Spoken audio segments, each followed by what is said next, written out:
Yeah, yeah. These your favorite brothers.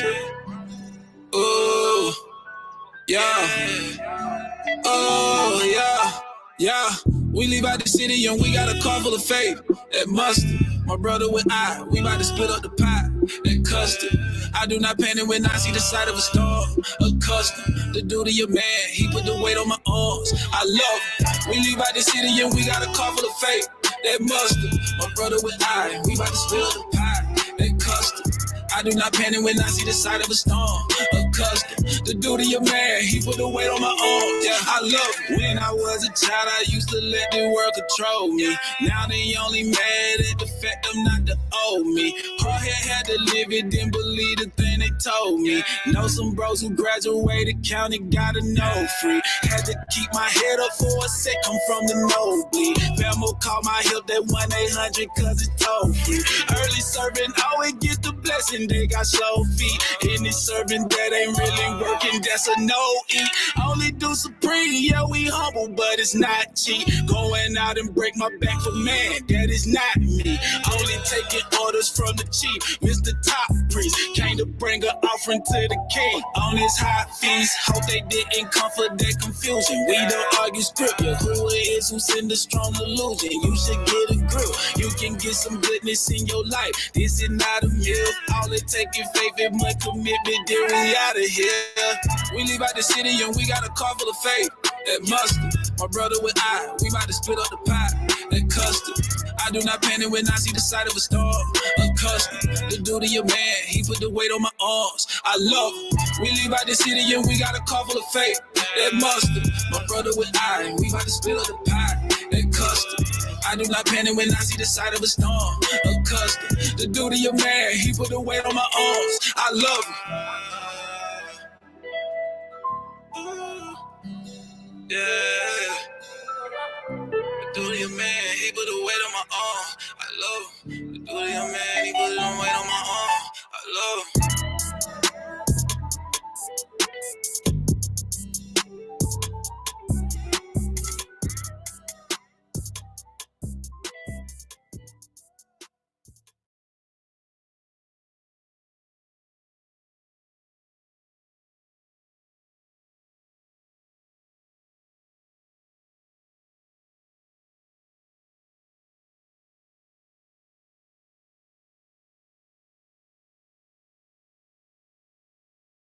Come, we will start off giving blessings, honor, glory, and power be to him that sits upon the throne and to the Lamb forever and ever. When does the day actually begin? In particularly the Sabbath day also. That's the main focus, but this is actually applying to any day. All right? Any day of the week. When does it actually begin? Over here, in the Western society, we've been taught that the beginning of a day is at midnight. And recently, coming across a couple of people out there that's trying to teach that now the day doesn't begin at midnight, but yet it doesn't begin at the end of a day either. It actually begins now in the morning, which is completely against the scriptures. And we're going to go through the Bible to be able to prove that assertion. So first and foremost, we're going to have to go to Genesis chapter 1:1. That's just the primary to this whole cause. We got to go to the root of the cause. We got to go to the creation day. All right. So what was transpiring on the creation day? Let's see exactly what happened. All right. A lot of people want to skip over this, or they got some doctrines out there that attempts to skip over the details of the creation day so they could actually justify their own false belief and their false teachings. So what we're first going to do is remind everybody to like, and subscribe and to hit that bell and to share this content so we can get this truth out and we can combat all the lies. Like the Most High God says, who is going to stand up and rise up against me, against these workers of iniquity? So that right there is prophesying and letting us know that, first off, God is looking to see who is actually going to stand up for the truth. All right. He's requiring and he's questioning who is going to actually stand up for the truth. And then secondly, it's prophesying that there's going to be people that we're going to have to actually address and readdress their false doctrine to make sure that we are doing our duty, that the Most High God has sent us to do his work. All right. So with that being said, we're going to go to Genesis 1:1. So I'm going to share my screen. But 1 second. Let me, I'm looking for a playlist. I'll do this one. I'm going to switch the playlist up this week. Even though that sounds pretty much like the same. All right. Okay. Oops. So as we share the screen and we go to Genesis 1:1.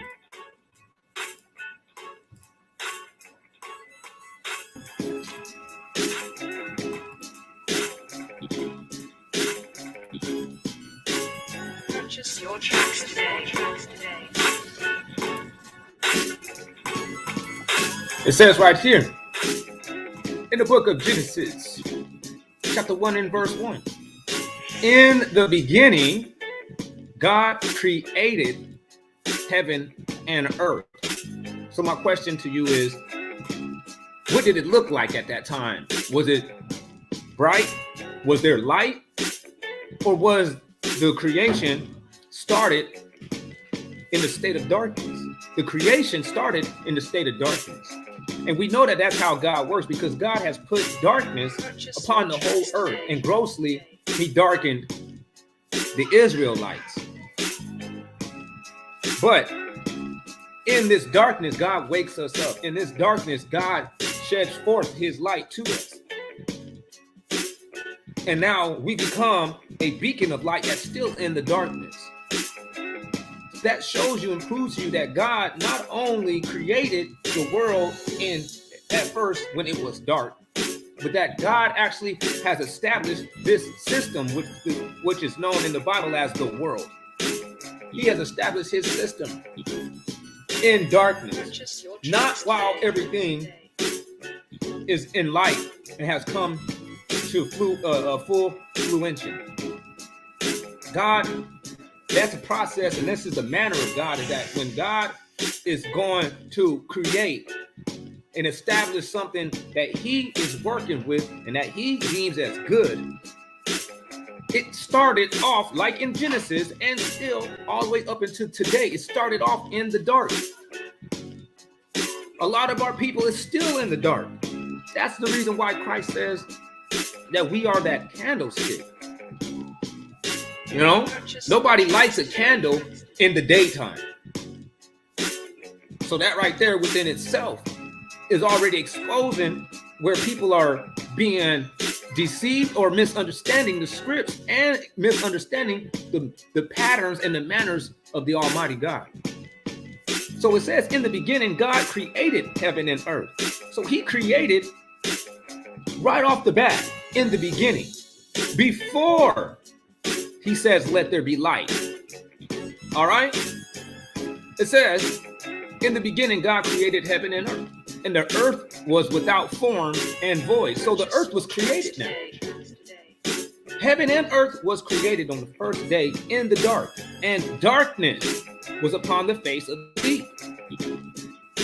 And the Spirit of God moved upon the face of the waters. So the Spirit of God was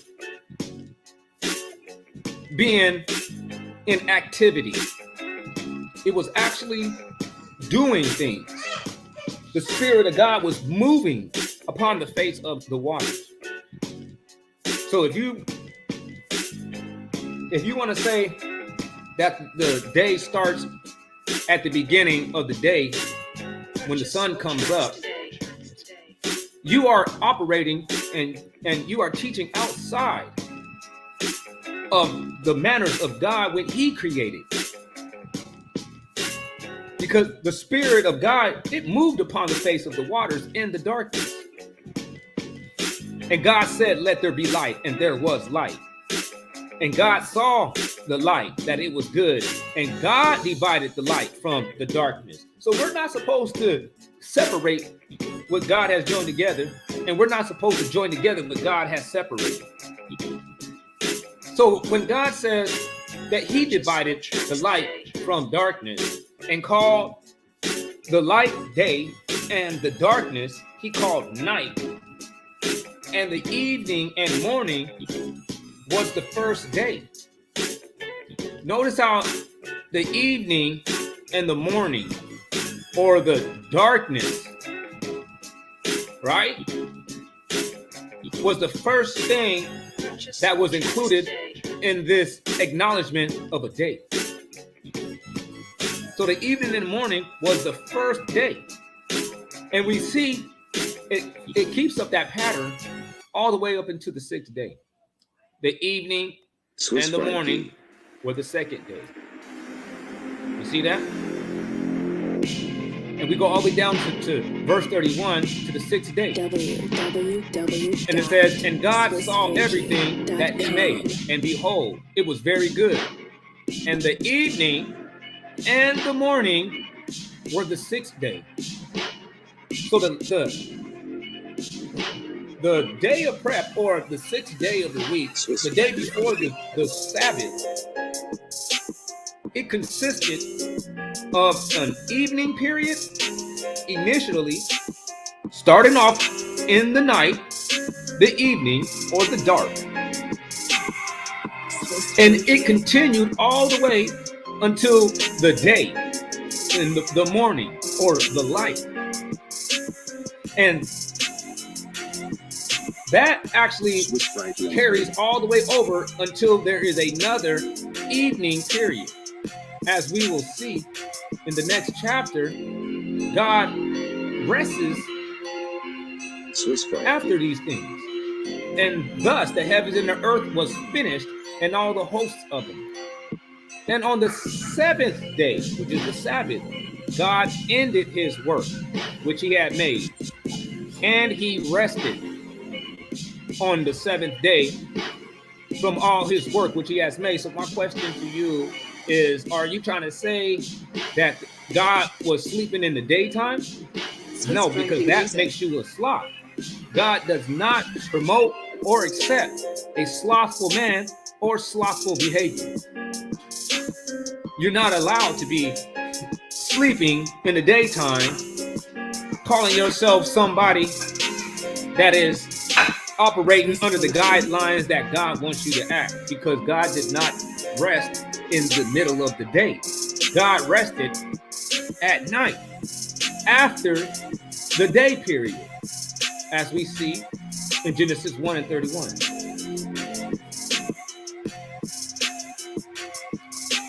Evening and morning was the sixth day. Swiss Frankie. All right. Let me make sure. So, evening and morning was actually the sixth day. So that would mean evening and morning would have to, based off of the pattern that was set throughout the whole first chapter of Genesis, it would have had to have took place in the daytime. And we shouldn't have to go any further. We shouldn't have to go any further, because it's all in Genesis. When we see what God was doing and how God created the heaven and the earth, it's clear that God did these things from night to the day. And then when the night came back, that was the end of that day. All right. So now we're going to go to Leviticus 23. All right. And we see that people are trying to mess this up. But we're not going to let nobody mess this up. Because we go to Leviticus 23. And we can start at 23. And the Lord spake unto Moses, saying, Speak unto the children of Israel, saying, In the 7th month, in the first day of the month, shall you have a Sabbath, a memorial of blowing of trumpets, a holy convocation. You shall do no servile work therein, but you shall offer an offering made by fire unto the Lord. And the Lord spake unto Moses, saying, Also on the 10th day of the 7th month, there shall be a day of atonement. All right? So on the 10th day, it shall be a holy convocation unto you. You shall afflict your souls, and offer an offering made by fire unto Yahweh. And you shall do no work that same day, because it is a day of atonement, to make an atonement for you before the Lord your God. Because whatsoever soul it be that shall not be afflicted in that same day, he shall be cut off from among his people. And whatsoever soul it be that does any work in that same day, that same soul will I destroy from among his people.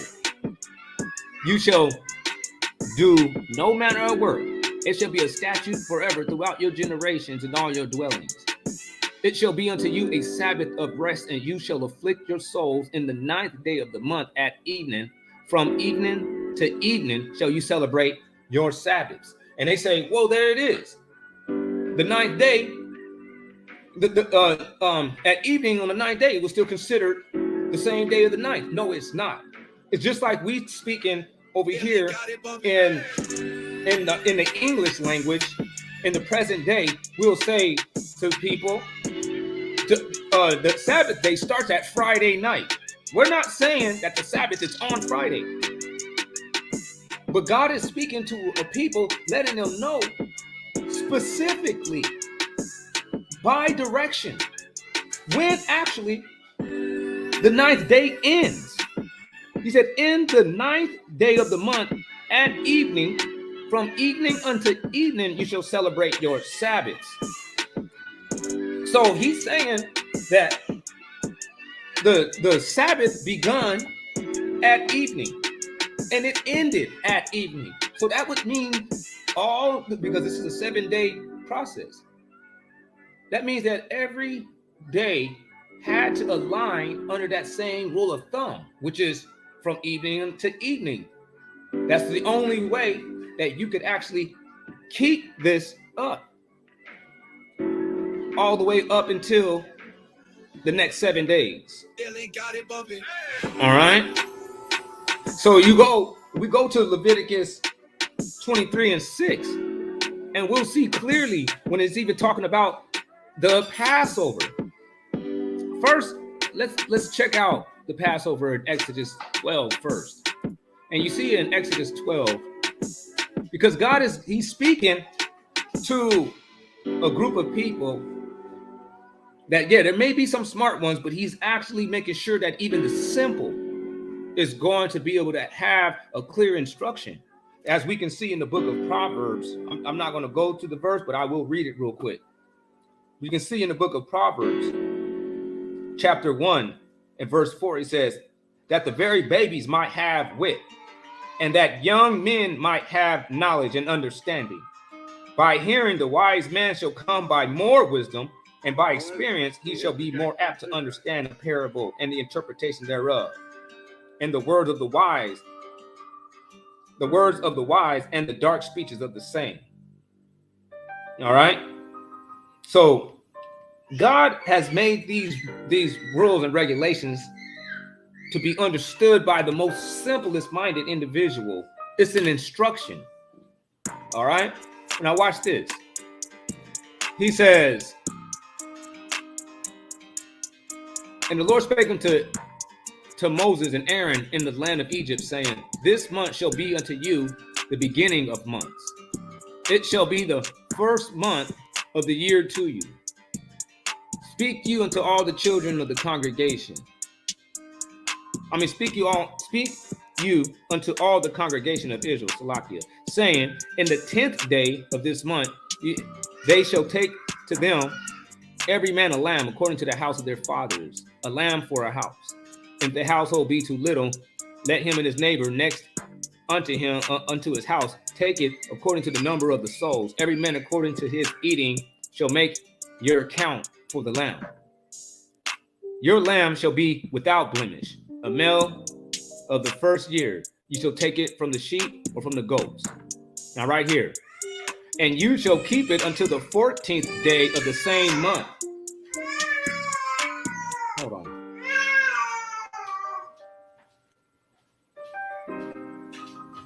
He says, you shall keep it until the 14th day of the same month. And the whole assembly of the congregation of Israel shall kill it in the evening. Why is he killing it in the evening? Because that is the end of that day, which is dawning, the dawning or the coming into the 15th day. Watch. He said, and they shall take the blood and strike it on the two side posts of the upper doorposts of the houses, wherein they shall eat it. And they shall eat the flesh in that night, roast with fire and unleavened bread. All right. So they're eating in the night and unleavened bread. So my question to you is the scripture saying that in this night is still the 14th day of the month? My answer to that question is no, absolutely not. When you're eating the unleavened bread, you are in the 15th day of the month at night. This is about to be a murder right here, Watch. And you shall let nothing of it remain until the morning. And that which remains until the morning you shall burn with fire. All right. Now, let's go to Leviticus 23. Watch this.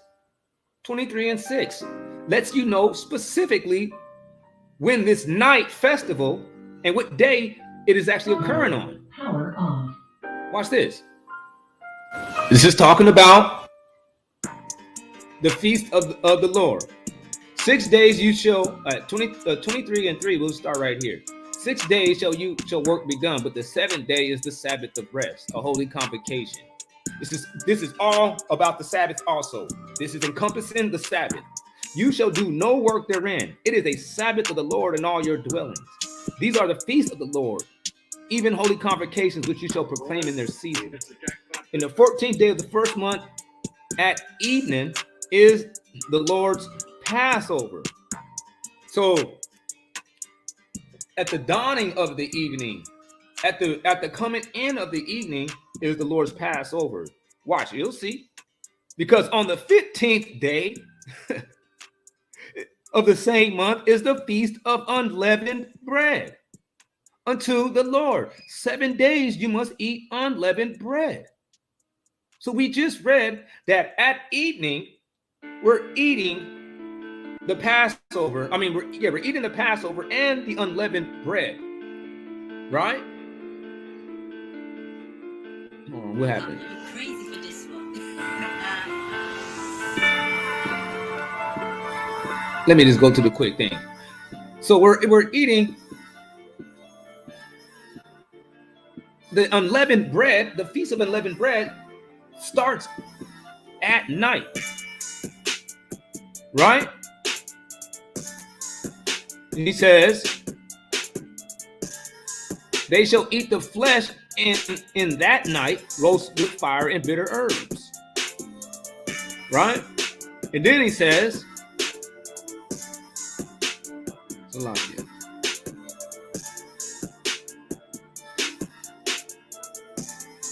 they shall eat the flesh in that night, roast with fire and unleavened bread. So the killing of the Passover starts right at the ending of the 14th day. And then soon as the food is to be eaten, including the Feast of Unleavened Bread, initiates, it starts on the 15th day, which is transpiring what? At night. That's a body. Can't nobody get past that. And we got more to actually prove this. But we see just with the feasts and the Passovers that we can actually zero in on what God was actually saying when he gives reference to something that is transpiring the day beforehand. He's saying these things so he is actually solidifying when the beginning of the next day actually begins, when it actually is to be acknowledged. We eat the Feast of Unleavened Bread on the 15th day, not in the daylight. We eat it at night, not remaining over all the way into another day. No, God said we eat the Passover and the Feast of Unleavened Bread at night. And according to Leviticus 23:6, that's the 15th day, which is at night. It begun. There is no way around it. There is no other explanation. My bad, Akmalak, for leaving you out there that long. It's good. But did you catch that? Yep. Did you see that? Yeah. Clear as day, man. Clear as day. We can't get around that. So now, let's go to Judges 19:9. This is another chopping block that people have set their heads on to be decapitated, man. Because you can't come through lying when the scriptures does not say what people are trying to back up, when it explicitly tells you something contrary. He said, and when the man rose up to depart, he and his concubine and his servant, his father-in-law, the damsel's father, said unto him, behold, now the day draws toward evening. I pray you tarry all night. Behold, the day grows to a what? End. Not to the middle. They're not saying that it's grown into the midday. They're saying this day is over. Lodge here that thy heart may be merry. And tomorrow, meaning that now this is another day. Get you early on your way, that thou mayst go home. So it's saying clearly, just as clear as day, that the night is the beginning and the ending of the prior day and the beginning of the new one. That's that. Wow.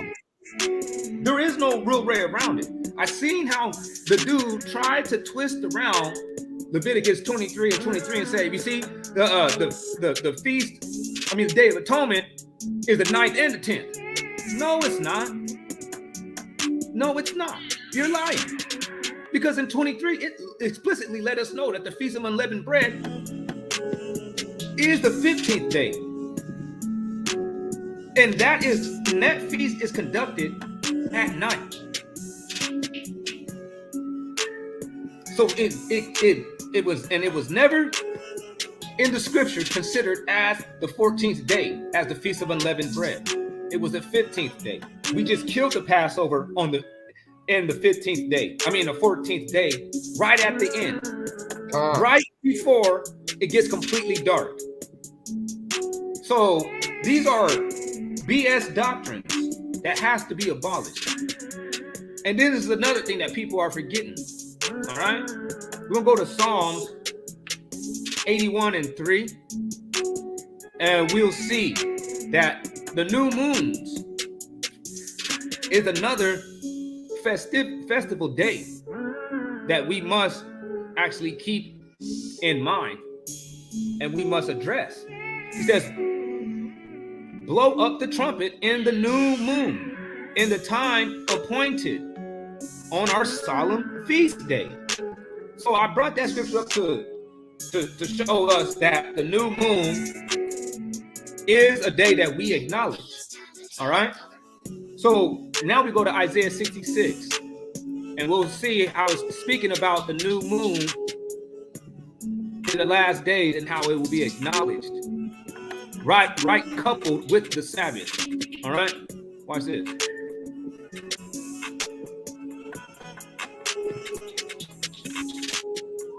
Isaiah 66 and 23. He says, and it shall come to pass that from one new moon to another, and from one Sabbath to another, shall all flesh come to worship before me. The new moon happens at night. That's just a fact. The new moon, right coupled with the Sabbath, is transpiring at the night. We're going to look at this word new moon.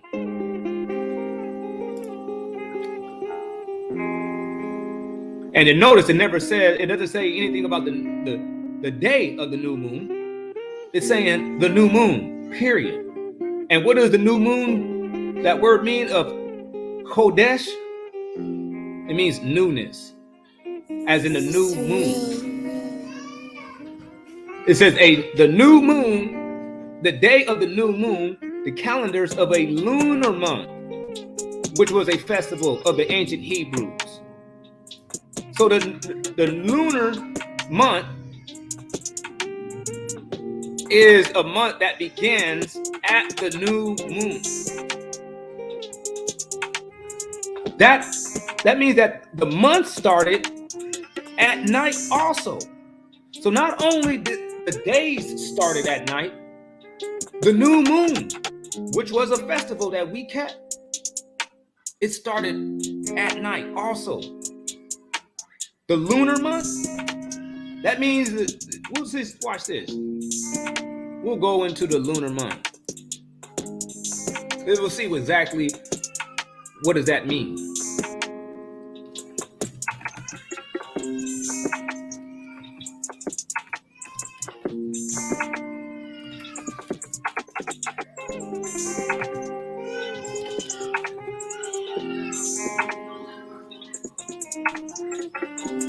A month measured between successive new moons. Literally,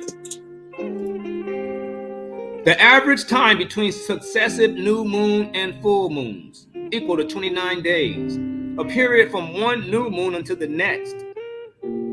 What is a new moon? This is a new moon. You only can see the new moon, typically at night. That's when the moon is to be observed.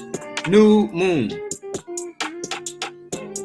So from you start the beginning of your month when this is occurring.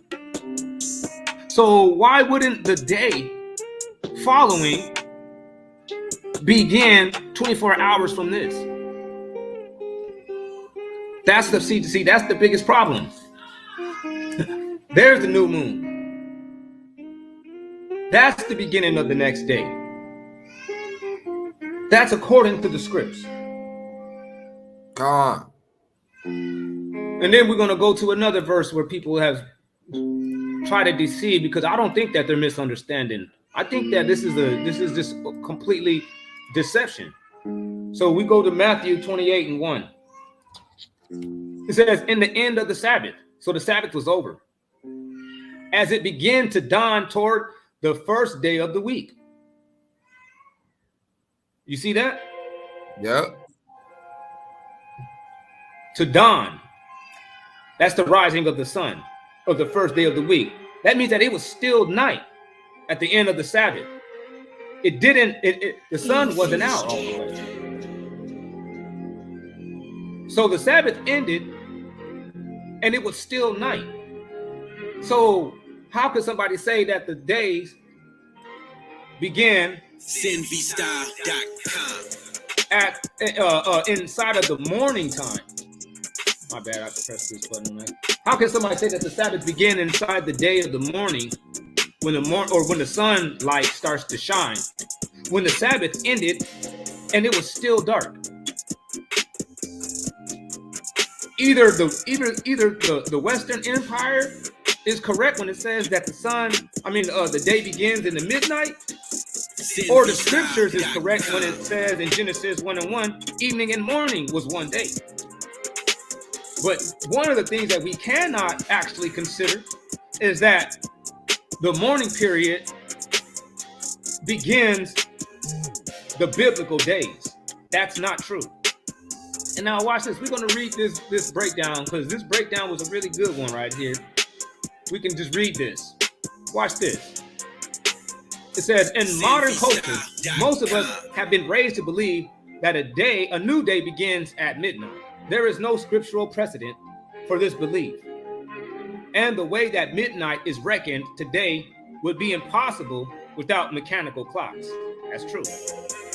Since Yahweh is the one who created days and nights, it is important for us to understand when he regards a new day to begin.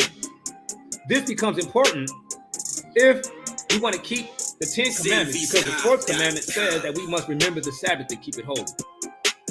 All right, and that's what and that's what the deception is actually coming into play about. That's what this is all about. This is what it is infringing on. It infringes upon us keeping of the Sabbath properly, because at the end of the day, our people are rebellious and wicked, and they're wise to do evil. In other words, these people are going to study to be wrong. They're going to study and hyperinflate and add all kinds of speculations just to try to solidify their doctrine. But the scriptures does not actually support what they're saying, because the scriptures speaks plainly to an audience that is not only wise, but to an audience that's simple. He says, the purpose of this study will demonstrate from the scriptures that evening marks the time when a day has ended and a new 24-hour day begins. As you read this study, you will notice that I often refer to the Hebrew and Greek. This is so that we can be sure that we are getting the true meanings that Yahweh intended when he inspired the scriptures.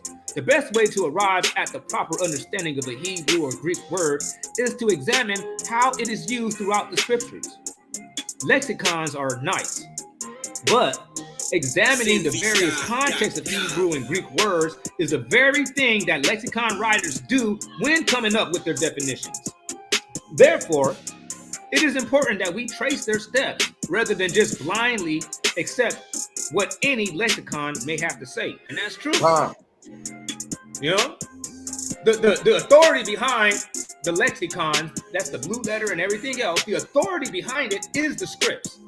You're not allowed to just make up anything and just say, well, this is how it should go. No, it has to be aligned. The lexicons have to be aligned with the contextual scriptural information. All right. So moving on, it says, according to the scriptures, Elohim created the heavens and the earth, the waters, and all that is in them in 6 days. Genesis 1:1, that's what we covered too. In the beginning, Elohim did what? He created. That was some work going on. He created the heavens and the earth. It was already created now. When it says right here, in the beginning, that's what he first did. He created the heavens and the earth. It's just that the earth was without form and void, and darkness was upon the face of the deep. And the spirit of Elohim was hovering over the face of the waters.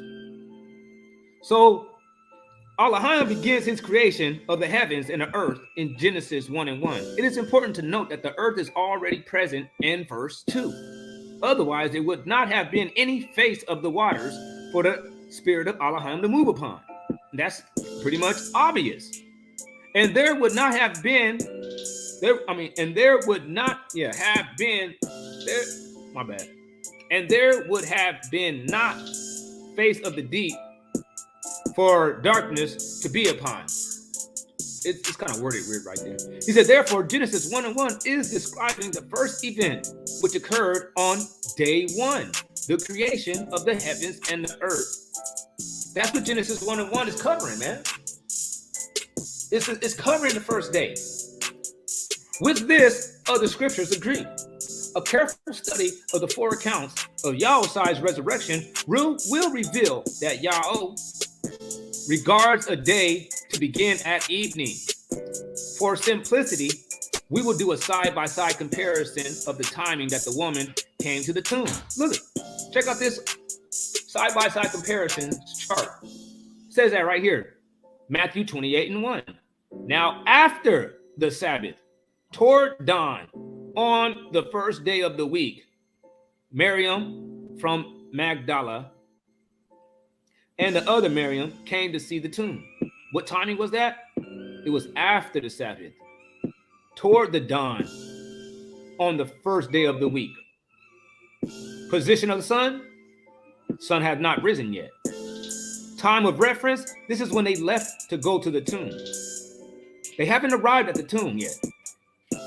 They left at dark.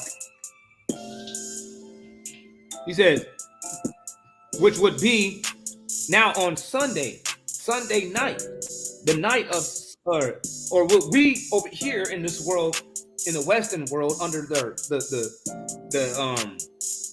calendar that we use now, we would call that Saturday night. But in all actuality, it was already considered the first day of the week at night. So we got another one at John 20:1.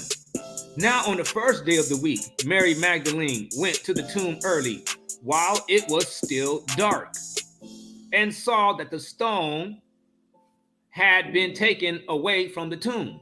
This was the first day of the week, considered dark. It was still dark. The timing, first day of the week, Sunday. Early, while it was still dark. Still dark means the sun had not risen. So it wasn't morning yet, but it was still considered the first day. Mark 16:2. And very early on the first day of the week, they came to the tomb when the sun had risen. Now we have 2 different conditions that is still considered the first day of the week. The first one was when it was dark, when they were on their way to the tomb. They left to go to the tomb. But now as they arrived to the tomb, it was daylight. As we see, timing. Very early on the first day of the week, when the sun had risen. Position of the sun had risen. It was still considered the first day of the week, not the second day of the week. If we were going off of what somebody that dropped yesterday online, that the morning is the initiation of the next day, then this would not have been called the first day of the week. It would have been called now the second day of the week.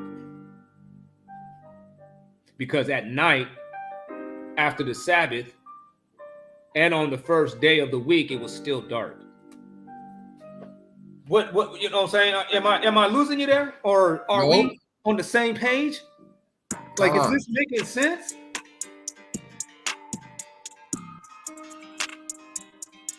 Now at Luke 24:1. Now upon the first day of the week, very early in the morning, they came unto the sepulchre, bringing the spices which they had prepared, and certain others with them. So on the first day of the week, very early in the morning. So we got 2 scriptures that is letting us know clearly that Saturday was over and it was still dark. And it was considered the first day of the week at dark. The Passover is right before the dark, because once you get to the 15th day, which is at dark, that same period, they're eating the roast that they have been roasting from the sacrifice of the Passover at the ending of the 14th day. So there's too many scriptures that actually supports this. Not to mention, of course, Genesis 1 and 2 and Genesis 1 and 31 just completely puts the nail in the coffin and establishes no, evening and morning is considered one day. So to be able to call the next day or to acknowledge the next day, we would have to wait until the what? Evening that transpires after the light period. It's that simple. But we're going to read even more. You see what he says right here. A careful study of the 4 accounts of Yahushua's resurrection will reveal that Yahweh regards the day to begin at evening. Okay, he just said that up there. All right, now watch this. On the surface, it would appear that these 4 accounts contradict one another, but they are easily reconciled when we understand that Matthew and John are speaking about the time that they set out to head to the tomb. But Mark and Luke would be speaking of when they actually arrived at the tomb. You see that? Since a person needed to travel on foot, it would have taken some time to get there. Notice that while John 20 and 1 says it was already the first day of the week, it also says that it was still dark. If it is still dark, that would mean the first day of the week had already begun. What? Prior. Sunrise. This would mean that the first day of the week began at the previous sunset. The word translated dark does indeed mean dark and cannot have any other meaning. Right, like the dude tried to use the other day that it was dawn. He was like, it was the dawning of the sun. That's why it was still dark, because the sun was dying. It was barely coming out. So, when the sun, first starts coming out, it's still dark. That doesn't cut it. Because when the sun first starts coming out, it's not dark. Yeah, it's light. Before the sun actually comes out, it's very, very, very bright. Yeah. Very, very bright, and you could not call that dark. Like when the sun goes over the quote unquote the horizon, when it goes down, it's still light a little bit. You know what I mean? It's still light. Especially in the morning. It is overwhelmingly visual. Come on now. We work the graveyard shifts. Me and you. So we see the light shine, and we see the visibility almost 40 minutes before the sun is actually coming over the horizon. When the sun rises at 6 o'clock, 5:15, it is no longer actually dark anymore. 5:15, you can see everything. 5:20 at most. He says right here, reading on, he says the word translated still, where it says still dark in John 20 and 1 is number 2089. It's probably G 2089 since it's in the New Testament. It would be G 2089, which is etai. In every instance, the word is found in Scripture always carries a meaning similar to still or yet. The actual definition given in the Strong's lexicon is yet, still, of time or degree.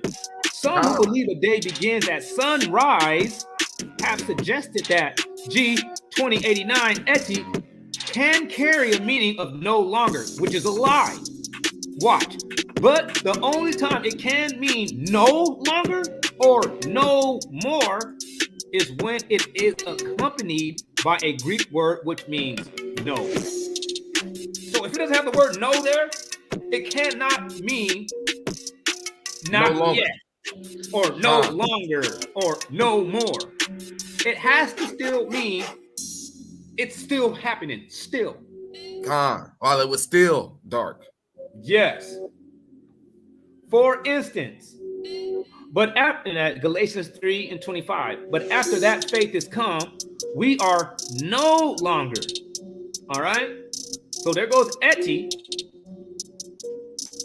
coupled with no, under a schoolmaster, because I will be merciful to their unrighteousness. This is at Hebrews 8:12. Because I will be merciful to their unrighteousness, and their sins and their iniquities will I remember. No, there we go again, 33 and 64. Then more, eti.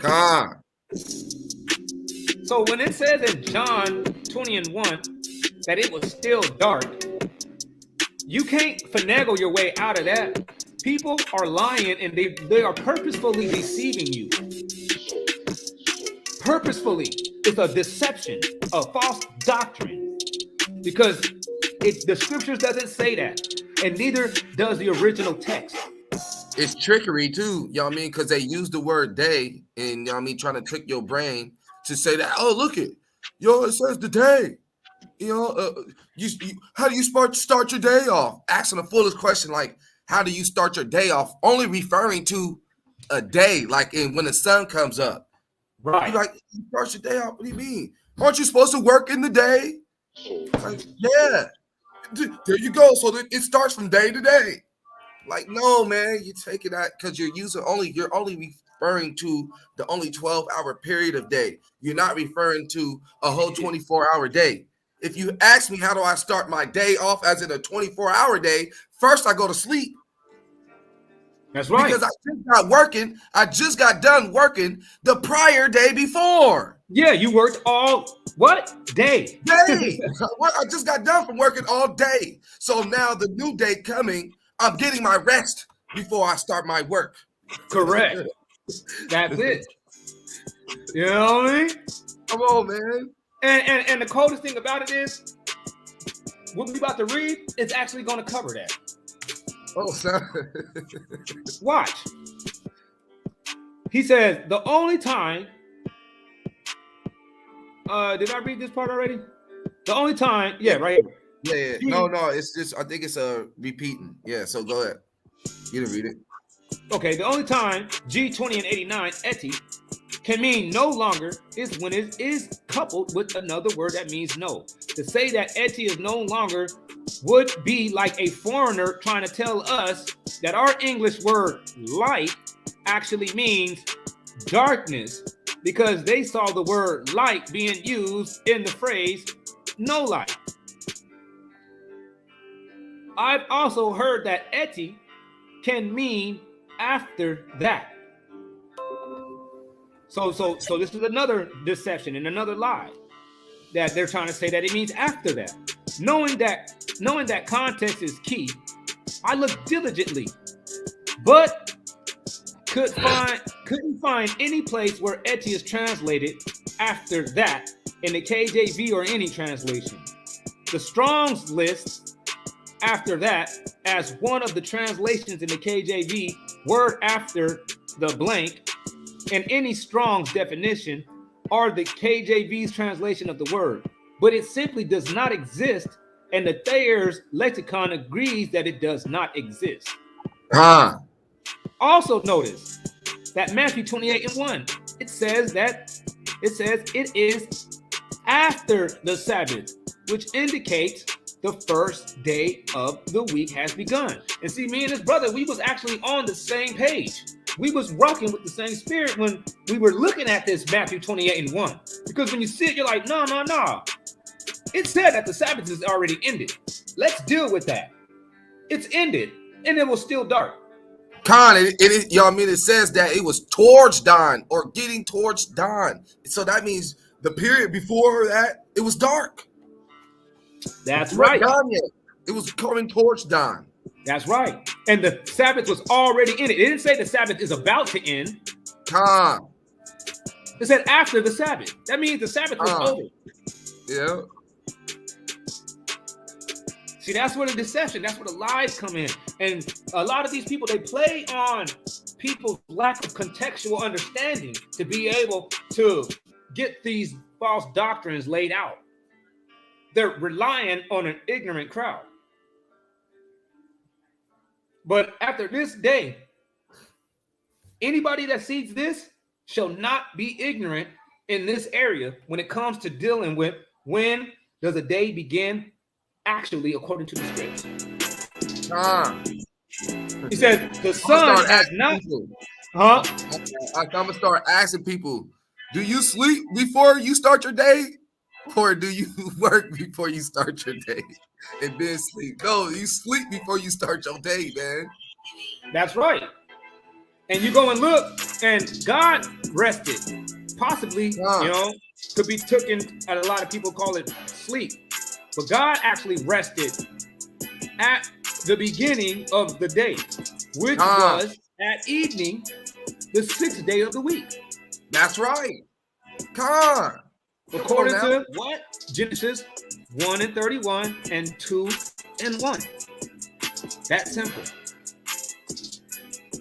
Notice that the brother that you was engaging this conversation with, he didn't want to have no smoke with you on Genesis. He did not want to dance with you with Genesis. Why?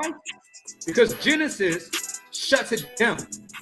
And he tried to say from, like the brother tried to, be slick and say from evening to morning was the first day. I said, no, it doesn't say two. You're adding that in there. It says it says an evening, which is a 12 or it's a certain amount of period. Sometimes it's 10 hours, sometimes it's 12 hours, whatever. But from evening to morning, evening and morning. So you got to put both those periods together. You got to add the evening hours and the morning hours. And that was the first day. Not to mention,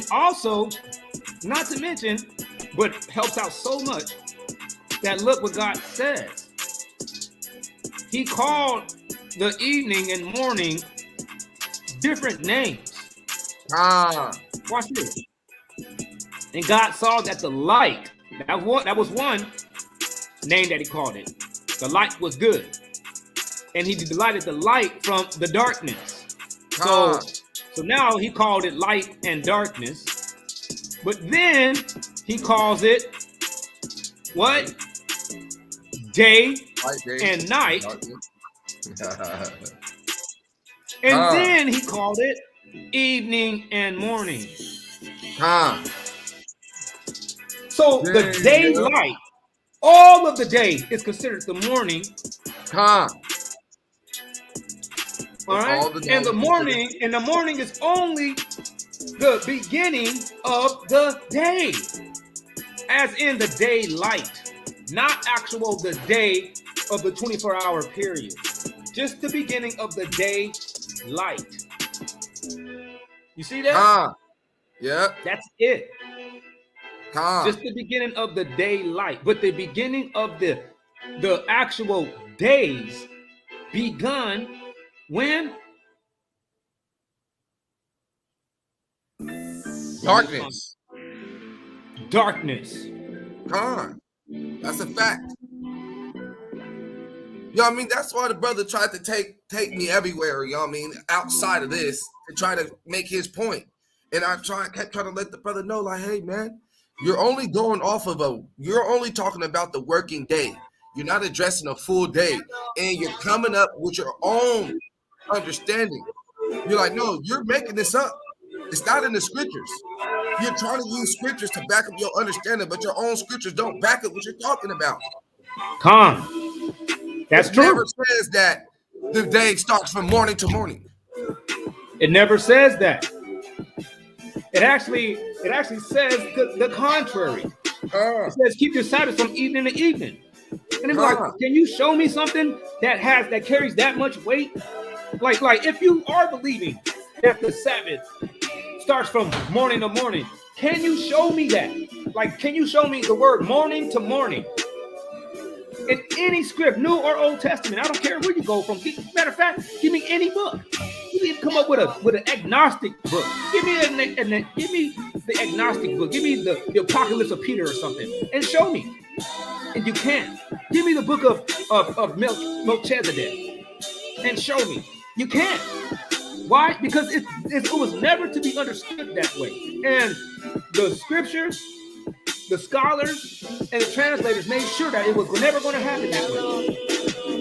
They made it clear, especially when we get to Leviticus 23 and 31. You're like, why did it change up? Like, what the Most High changes not, man. If He established all these holy days or these feast days to begin in the evening, He established the Sabbath to begin in the evening too. He changes. That's right. That's why it's called the Feast of the New Moon. We have a new moon. There's a new moon. That means that, man, we have a nightly observance. God is letting us know that the beginning, not only the beginning of your day, the beginning of your month, the beginning of your years actually begins at night on the new moon. That's the fact.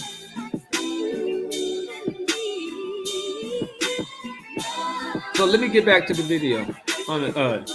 He says, also notice that Matthew 28:1 says it is after the Sabbath, which indicates the first day of the week has begun. The sun had not risen, though, because it says that it was toward dawn. Didn't happen yet. That's right. Now after the Sabbath, toward in Matthew 28, the ISR, he uses some kind of Bible. Now after the Sabbath, toward dawn on the first day of the week, Miriam from Magdala and the other Miriam came to see the tomb.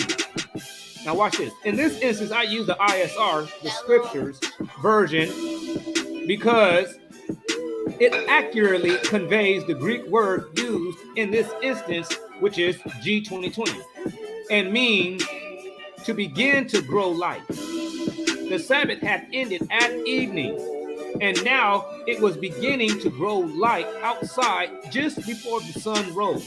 Therefore, it was toward dawn, but not quite sunrise. When the woman started heading toward the tomb, it does not mean sunrise. There are two Greek words that actually do describe sunrise, and we can see it in Luke 1:78. Through the tender compassion of our Elohim, with which the day break, which is G395 and Atole, from on high has looked upon us. So that's a word that means daybreak, which is not in Matthew 28:1. All right. Peter 1:19. And so we have the prophetic word confirmed, which you do well to heed as a light that shines in a dark place until the day dawns, which is G1306, Diogazo, which is still not the same word as the G2020. You notice? And the morning star rises in your hearts. So we can see that when we were looking at Matthew 28:1, it clearly lets us know that it did not have any daylight yet. It was about to happen that way, but it was already still, it wasn't, for a fact, it was not the morning, but yet it was still considered the seventh day, or I mean the first day of the week, which is Sunday. It was already in Sunday. Sabbath was already over. Why? That's because right. From evening to evening, you'll keep your Sabbath. Will you say, That's right. Khan? It says, but the word used in Matthew 28:1, toward dawn, describes same period of time as John 20:1. The time when they started heading toward the tomb. It was still technically dark outside, but the light of the dawn was on the horizon. So it was already Sunday. That's the whole reason why these people are actually moving out and about. First and foremost, you see that? Yeah. Sunday was, they were already out moving. They were already out moving about. Yeah, they already doing stuff, gathering stuff, getting prepared to Right. Because to get the cloths and all that stuff, it had to been Sunday already. Yeah. Frankie. But these people obviously had to, they, you know what I'm saying? They had to wait until the marketplace started opening back up also. Huh. Because it was dark at that time. People wasn't, you know what I mean? You couldn't go out there, you know what I'm saying, let's say 2 o'clock in the morning and get any action going on. Even though it is officially the end of the Sabbath, even though the Sabbath ended at night, you still got to rest and go to sleep and do all kinds of stuff. Facts. For the next day. Yeah, so that's gonna be a question, you know what I mean, that I got for people that that have this sun to sun doctrine down and try to use these scriptures, you know what I mean, to solidify that it starts from sun to sun. I'm like, okay, so my question to you is, after the Sabbath day, which ended when the sun went down, did they start immediately gathering stuff? You know what I mean? Or did they go to sleep and then wake up early while it was still dark? They went to sleep and woke up still early. Other than that, these people would be working in the dark. Yeah, for real. Come on now. They didn't have street lights and you know what I mean, electricity, light poles and stuff like that. They had candles, like lamps and stuff, man. Right. The people were running around with lamps and stuff. Yeah. So, but right here, he says the time when they started heading towards the tomb, that's when Matthew 28 was talking about. It was still technically dark outside, but the light of the dawn was on the horizon. In Mark 16:1, it appears that a possible reason it took some time to get to the tomb was due to their purchase of the spices. At Mark 16:1, you see this? Now when the Sabbath was past, the Sabbath was over. Christ was already risen. He rose on the Sabbath day. That's one thing that people get all misconstrued too. Christ rose on the Sabbath day. He was gone. He said, so now when Sabbath was past, Mary Magdalene, Mary, the mother of James and Shalom, bought spices. You see that? Alexander Chess music. They bought spices. Yeah, that had to be, it couldn't have to be in the middle of the night. You know what I mean? It had to be during the time, like early in the morning. It had to be. Or not early, like when the sun is out, just like early. It had to be early when it was still dark. Because it actually says that right here. Very early in the morning, on the first day of the week, they came to the tomb when the sun had risen. So the first day of the week was already popping off when Saturday was ending. When Saturday ended, it was still dark. We got that. Then we see that the first day of the week, we see that the first day of the week was still considered the first day of the week, even when the sun was out. So the first day of the week was acknowledged when the sun was down, and the first day of the week was still acknowledged when it was when the sun was shining. According to these people's false doctrines, this would have had to have been considered the second day of the week if we're going to be talking about the morning initiates the beginning of a day. That's right. That would have turned this into not the first day of the week, but the second day, which the scriptures does not support. So, reading on, he says, so this is yet more evidence that the Sabbath had ended the evening before. Of course, if we believe the Sabbath day is still in effect until sunrise, the women and the seller of spices would have been doing what? Breaking the Sabbath. You see that? Man, I'm trying to tell you, man, our people, man, we got to come out these false doctrines. We got to stop being. Well, that's a good one right there, man. That's a good one. Man. We got to come out. We got to come out of the false doctrines, and we can't be impressed because people are, you know what I'm saying, slick talkers. These slick talking ass people is have the same kind of spirit as Pastor Pork Chop and his slick ass. Because you don't think that Pastor Pork Chop sitting around there slick talking? Oh yeah, he's a good talker. And so was Korah. we go into the book of Numbers, and in the book of Numbers, you see that there was an uprising against Moses. There was a dude that was more reputable than Moses, and he made more money than Moses in Egypt. This dude had a lot of money, and this dude was a really, really well-speaking individual. And what did he try to do? He tried to start up his own priesthood, and was slick talking, telling people like, aren't we all the children of God? Don't we all got this ability to prophesy? Why do we have to follow after Moses? That's the same type of spirit that our people got today. The same thing, man. And that dude actually won over 200 people because of his reputation that he held, which was a slick talking brother that had money in Egypt. Hey, that's crazy. Hey, you know what? The dude had about 200 people in his chat too. I'm serious. I ain't lying, man. On the Sabbath, dude had about 200 people in his chat. I'm telling you, man, that's the spirit of Korah, man. So he says right here that they would have been breaking the Sabbath. Fact. When they went there and bought those spices, which they didn't do. These are the followers of Christ, man. These dudes, you can't sit around here and just make everybody wrong, even God wrong in Genesis 1, just to try to solidify your morning worship. Come on, man. He said, so based sun on worshiping still, man. That's still sun worship, man. I was going to say that, but I was just going to keep that to myself. But honestly, you took the words out of my mind. That's exactly what I was thinking. I was like, this is all heliocentrism. This is all sun worship. Whether they're trying to worship the sun or not, this is where the doctrine lies. The doctrine is founded in the worshiping of the sun.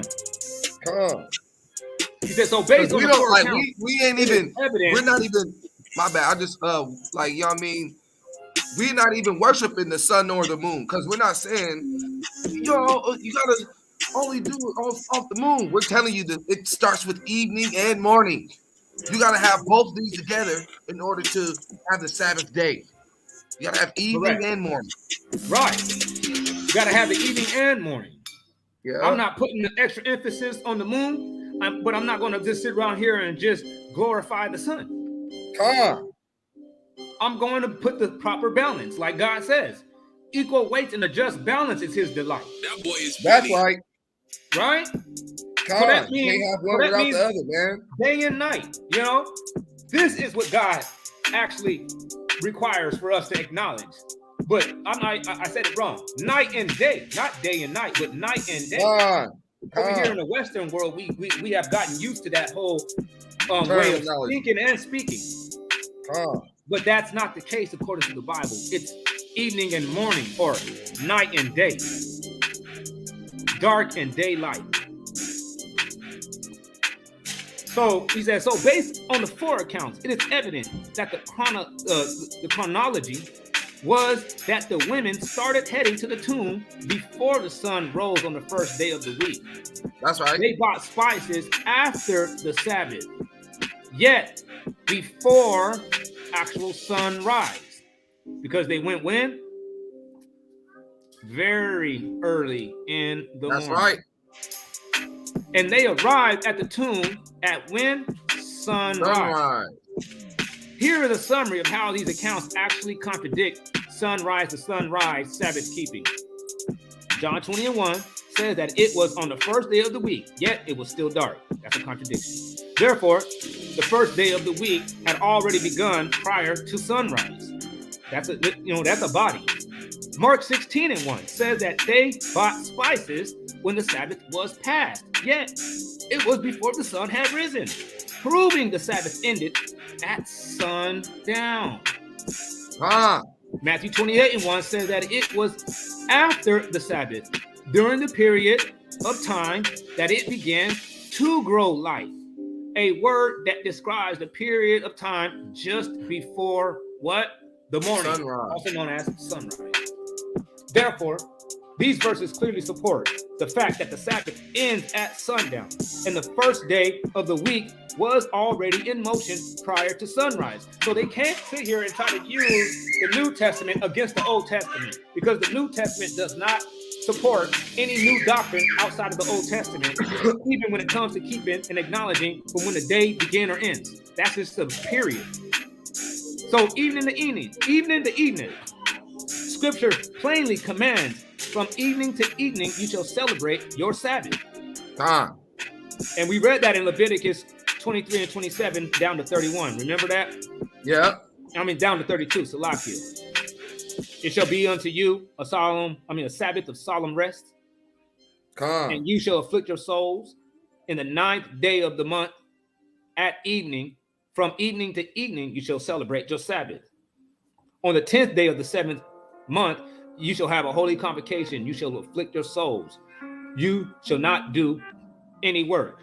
So we see that in Numbers 29 and 7, it lets us know it was actually talking about the 10th day. Just that God was giving us clear instructions that the 9th day at evening, if you're not inclined or you're becoming new, this was a new piece of information that God was giving to the Israelites on Leviticus 23 and 27. He was giving you clear instructions, letting you know, you know what I'm saying, explicitly, that yes, on the 9th day of the month, but at evening, that is the beginning of the Sabbath.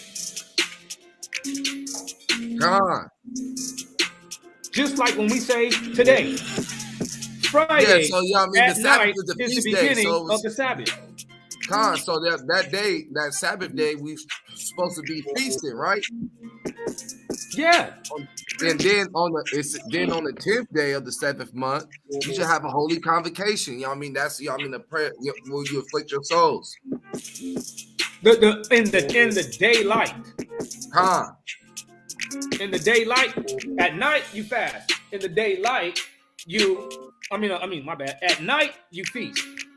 But in the daylight, you fast. Think about it.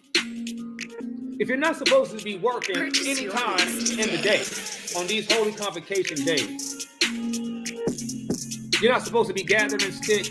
You're not supposed to be, kindling up fires. Think about that. What would you be doing then? What would you be eating? Either you'll be eating raw vegetation or you would just be easily fasting. Right? Whoa. Repeat that one more time. If you're not allowed to gather sticks, if you're not allowed to do any work, if you're not allowed to do anything laborious on the Sabbath day, wouldn't it be easy for you to actually fast? Other than that, you're going to be eating raw vegetation. You fast unless you cooked up some food before the Sabbath. Unless you cooked up the food before the Sabbath. And then when you cook up the food before the Sabbath, how long do you have until that food either gets cold, goes stale, or starts turning on you? I'm gonna answer. Until sunrise. Hours. You only have hours. You cook some barbecue meat. And let's say I cook some barbecue meat. Let's say the sun goes down at 6, and I start cooking this barbecue meat at 5. How long is that food going to be fresh? Oh, that food's only going to be fresh for about 1 hour, 1 hour and a half. That's it. That's the whole reason why you would eat at night. That's the whole reason why you would have this feast, like the Passover and the Feast of Unleavened Bread, being conducted when? At night. Because the prior day you prepped for that. But when the morning rolls back around, there isn't much behind you having to be sitting around here worrying about a feast. The feast is already over. The barbecue that you didn't cook last night, it's going bad. The lettuce that you didn't diced up, it's starting to turn brown. Lettuce turns brown in room temperature like that. Just like apples. lettuce starts going soggy. You can't have a bowl of salad sitting out all day and then go to it. It'll be soggy. And those people was eating a lot of vegetation in those days. So that right there is just contextually from just reality, from what we know what goes on with food and its biodegrading process. We know good darn well that you have to eat food very shortly after you start preparing it. That's just the way food works. See, I got a question about this one though. So it's giving us 2 different days, right? So on the ninth day, we're supposed to be doing the Sabbath, right? From evening to evening. And No. Day, The ninth day at evening is the end. Just like when we say Friday at evening is the beginning of the Sabbath. The same direction. He's speaking to a crowd of people that has no idea about how and when to conduct a feast day. He's not speaking to a crowd of people that already knows. This is a crowd of people that has no clue. So it says, you know what I mean? I'm just this is the question, you know what I mean? Because on the ninth day, it says of the month you should have from evening to evening you shall celebrate your Sabbath. So that's a whole day, right? From evening to evening, that's a whole day we're supposed to do the Sabbath.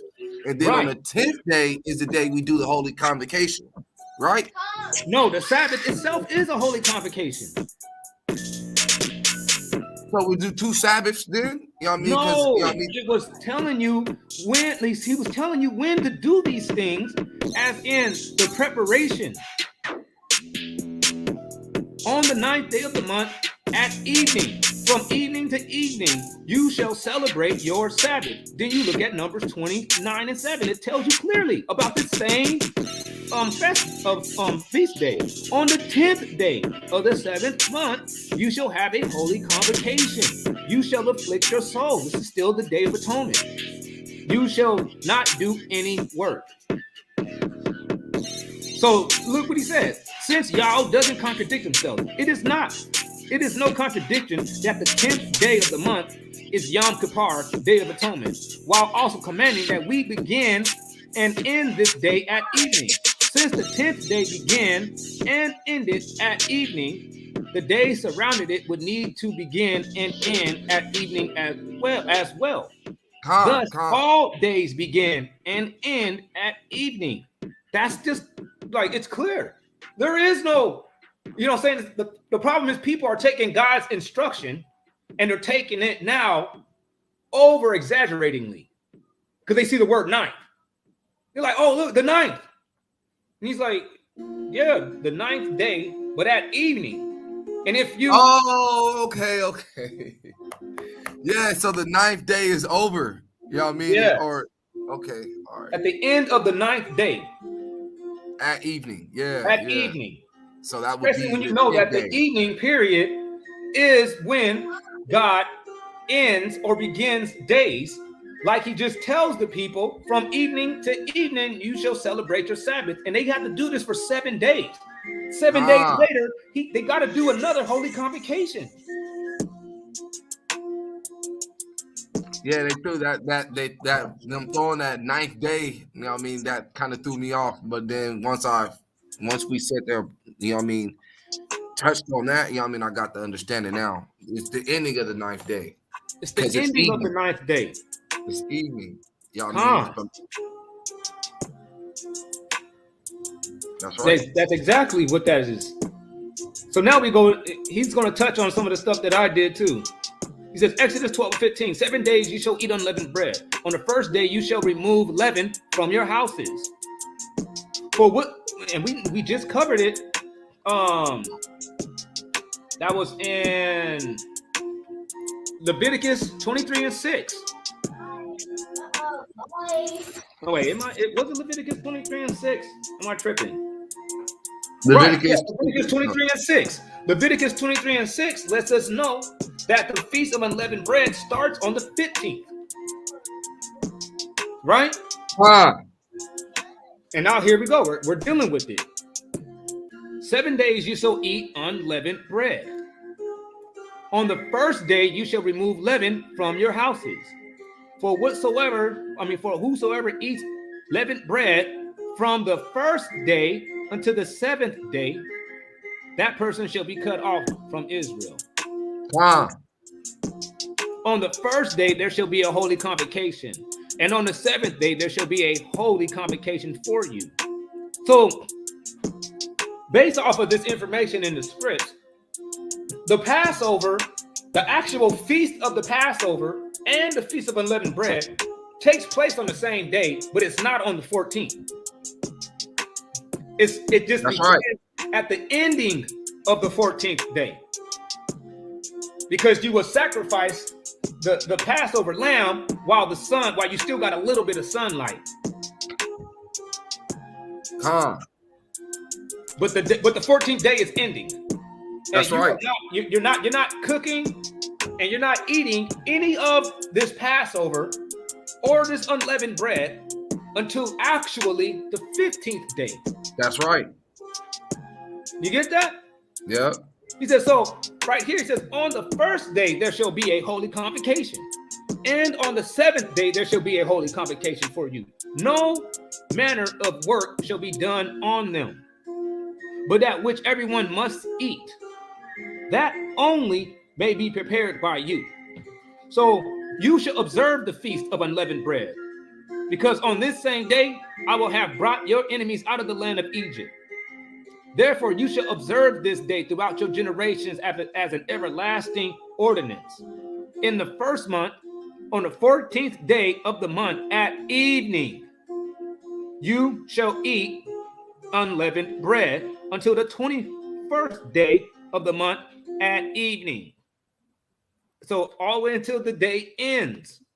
He says, for 7 days no leaven shall be found in your houses, since whosoever eats what is leavened, that same person shall be cut off from the congregation of Israel, whether he is a stranger or a native of the land.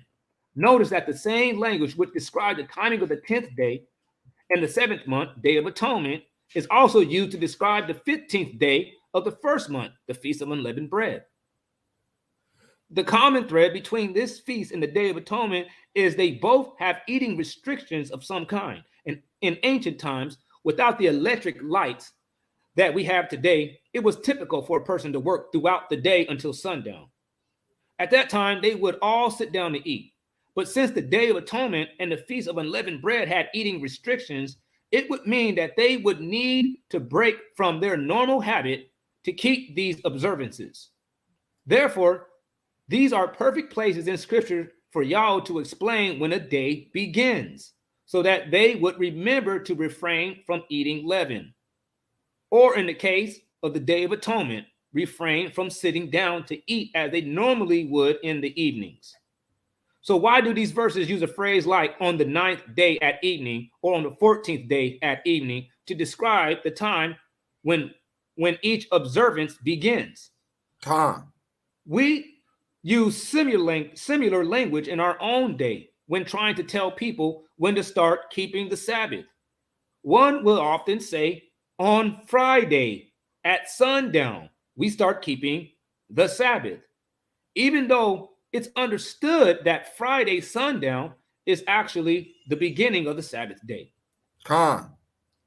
And we've done that over and over, thousands of times. Likewise, when Yahweh is attempting to describe when the 15th day begins, because you have to speak like that when you're speaking to an uninformed crowd. He says on the 14th day of the month at evening, that means sundown, to describe when we begin the 15th day.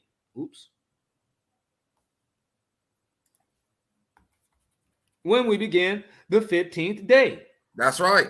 The time you begin eating unleavened bread will begin at sundown, which is the 15th day. Right, like it says in Leviticus 23:6. He says, if Yahweh wanted to explain to them that a day begins at sundown, he couldn't say at the going down of the sun on the 15th day, you eat unleavened bread, because what? Some might think that they would need to start eating unleavened bread in the middle of what will be the 15th day of the month. Right. That's facts. Yeah, that's true. Exactly. They're like, wait, okay, so we're supposed to wait until this whole day is over and then eat again at the you know what I mean at the 15th, at the end of the Correct. 15th day. They're Correct. like, no, we're supposed to eat on the 14th day at evening. Correct. You see that? Yeah. Well, you see how false doctrines can grow and formulate. They can grow and formulate when somebody is blindsiding you with something like this. You're just sitting there and you're like, oh yeah, we keeping the Sabbath Friday night, Saturday night. That's when God created. And then somebody blindsides you with this set up doctrine. Yeah, going all over the place and hyperinflating and adding all kinds of what word did I use earlier? Assertions. Yep. Adding all kinds of assertions just to try to formulate the doctrine, but can't just use the Bible. Can't go to actually the Torah. He says explaining that the Feast of Unleavened Bread begins on the 15th and we start when sundown occurs on the 14th should be sufficient explanation for us to understand when the 15th actually begins. Just like the new moon. The new moon begins at the visualizing of the crescent. That's when your month begins. That's when the new moon feast begins. That's when your year begins. No, nothing is going to change when it comes down to your days either. If your month begins at night and your year begins at night, then that automatically, based off of the pattern, your day would have to begin at night also. Just like when God rested on the 7th day, he rested at night. That's right. He says, you are actually, otherwise, you aren't actually beginning the Feast of Unleavened Bread on the 15th, but you are starting it in the middle of the 14th. Then you would end it in the middle of the 21st day, which makes no sense at all. Besides, you can't reckon 7 days out of the year as beginning and ending at evening without affecting how the Sabbath is observed during those 7 days and affecting every day of the year. You got to keep in mind all the days. You can't just sit here and say, well, this day, it's like this. You're like, shut that down, man. So this day has a different time frame than the rest of the days. All the other days they have to line up with this because we're gonna do a 7-day period where we're acknowledging the days beginning from evening and ending at evening. So when do you make the adjustment? What day are you robbing half of his day from? Are you going to rob it from Sunday or are you going to rob it from Friday? But you got to rob one of these days of half of its day.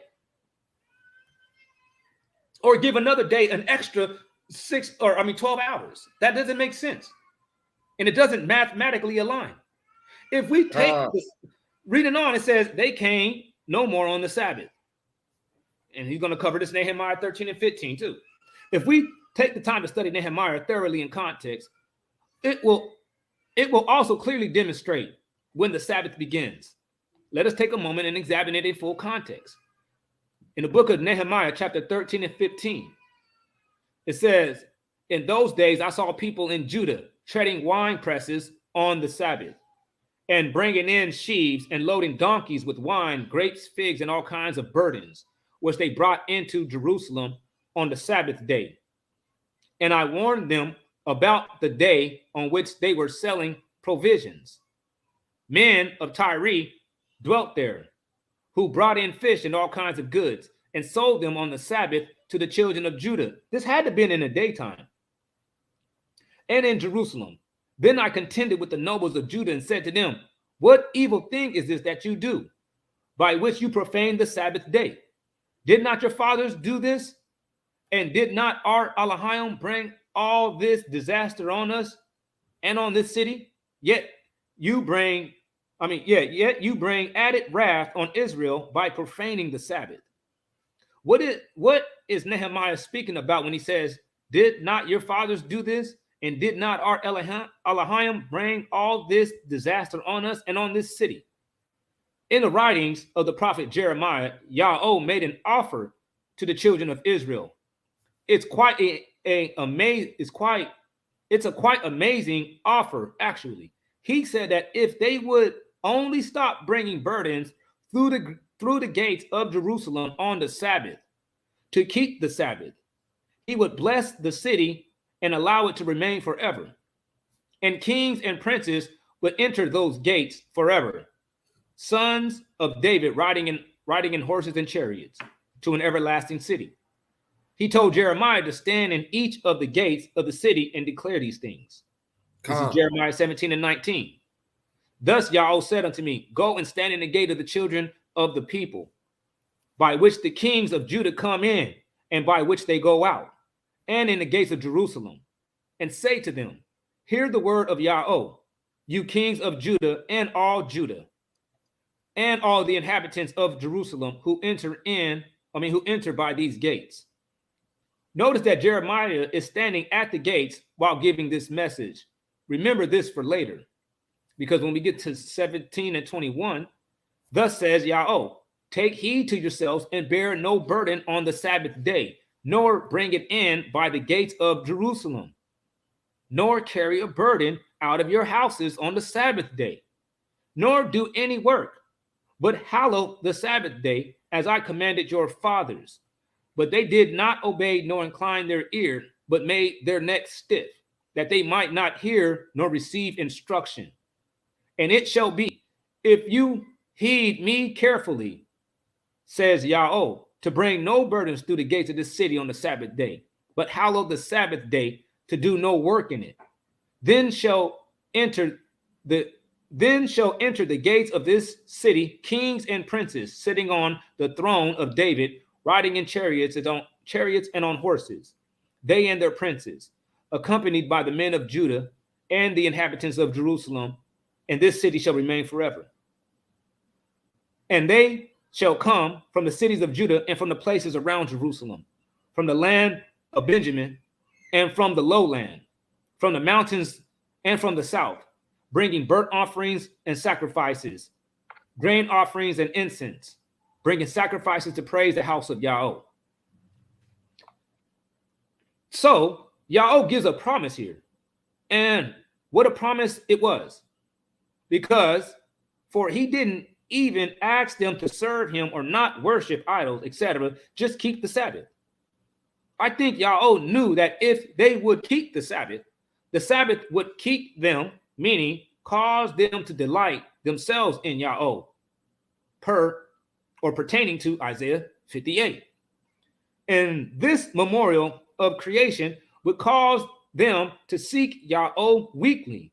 But if they chose to bring burdens through those gates and break the Sabbath, he would burn those gates with fire.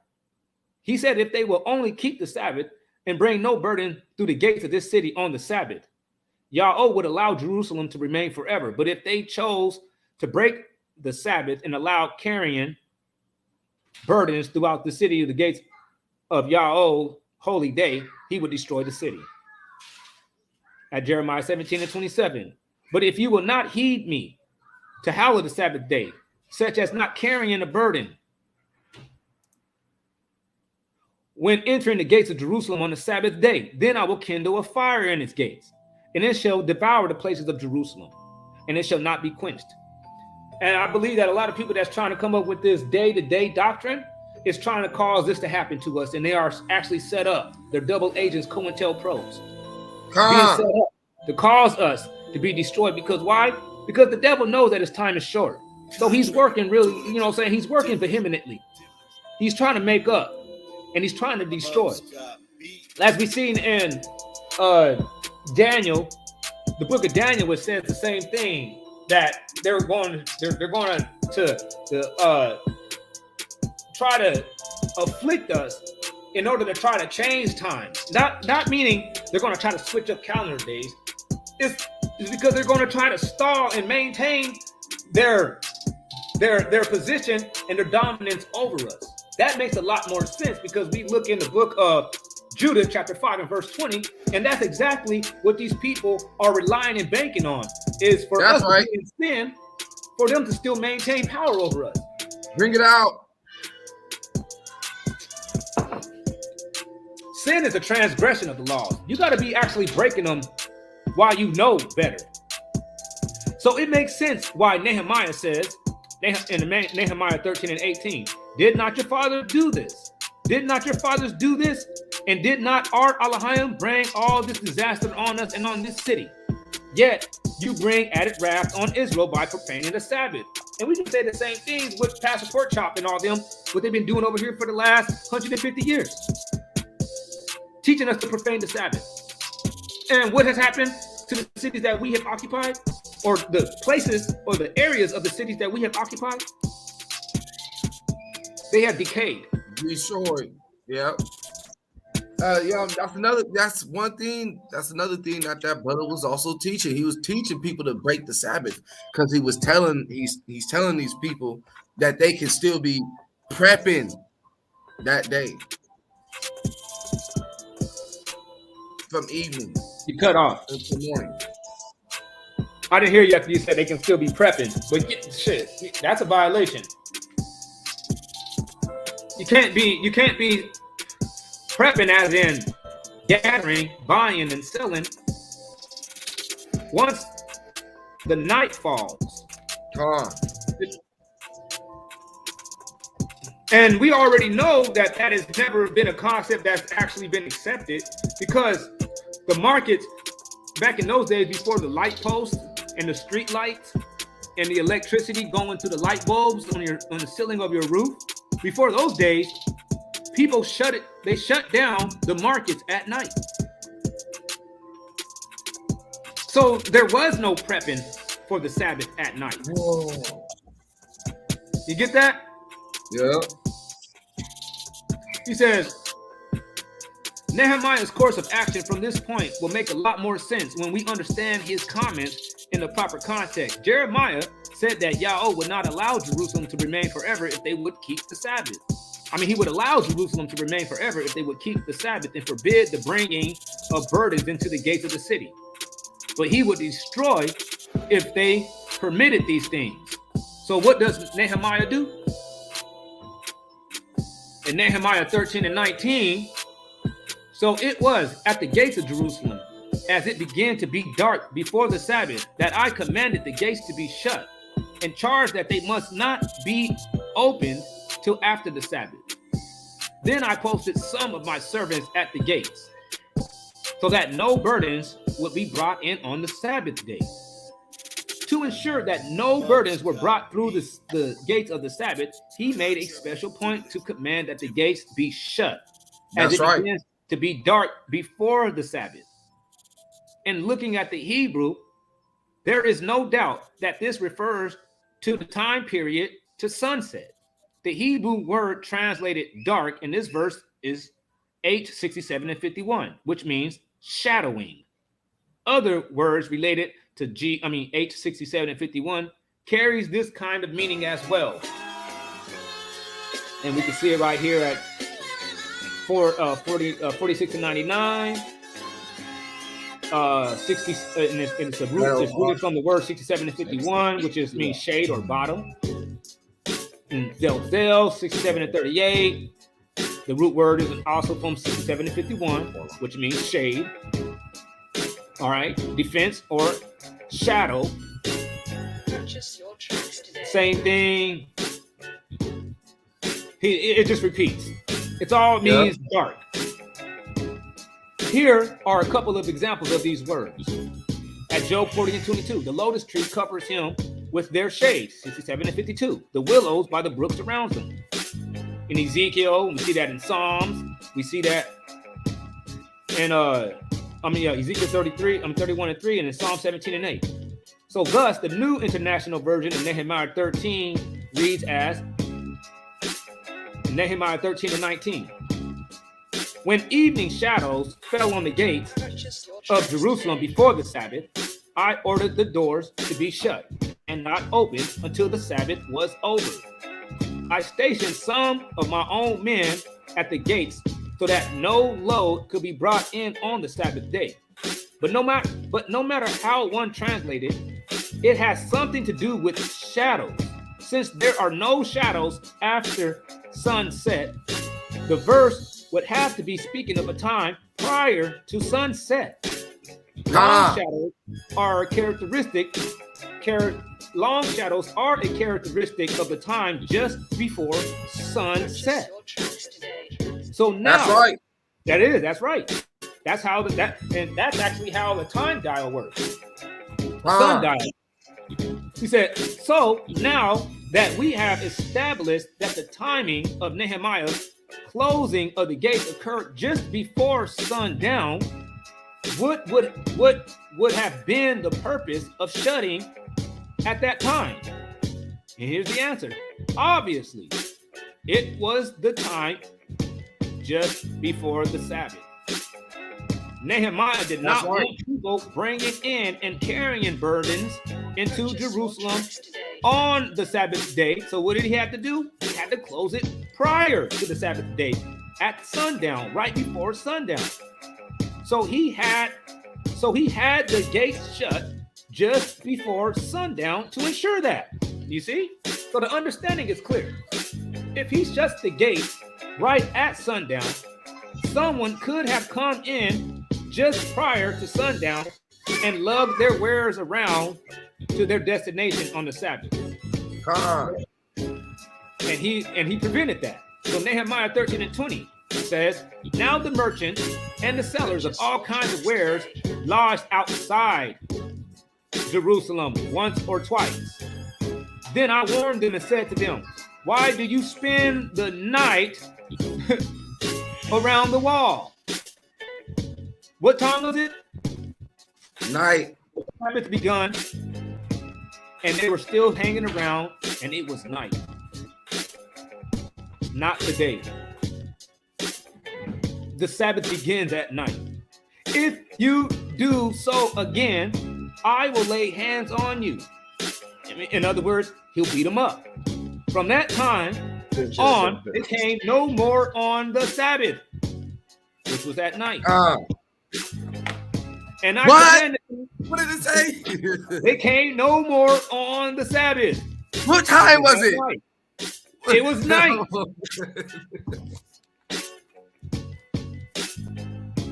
Ain't that a pretty much a solidified breakdown? There really is no way around this. The only thing that this does is it exposes who is a liar in the last days, and that Christ, he actually forewarned us about false teachers. He told us, he said, just as much as these people in those days had false prophets, he said, you're going to have false teachers. They were dealing with false prophets left and right, hand over hand, hand over fist. Everywhere you looked, there was a false prophet prophesying about some BS. He says, yeah, that's what we went through. He said, but we had 500 of them cats in one city. You're going to have 500 false teachers.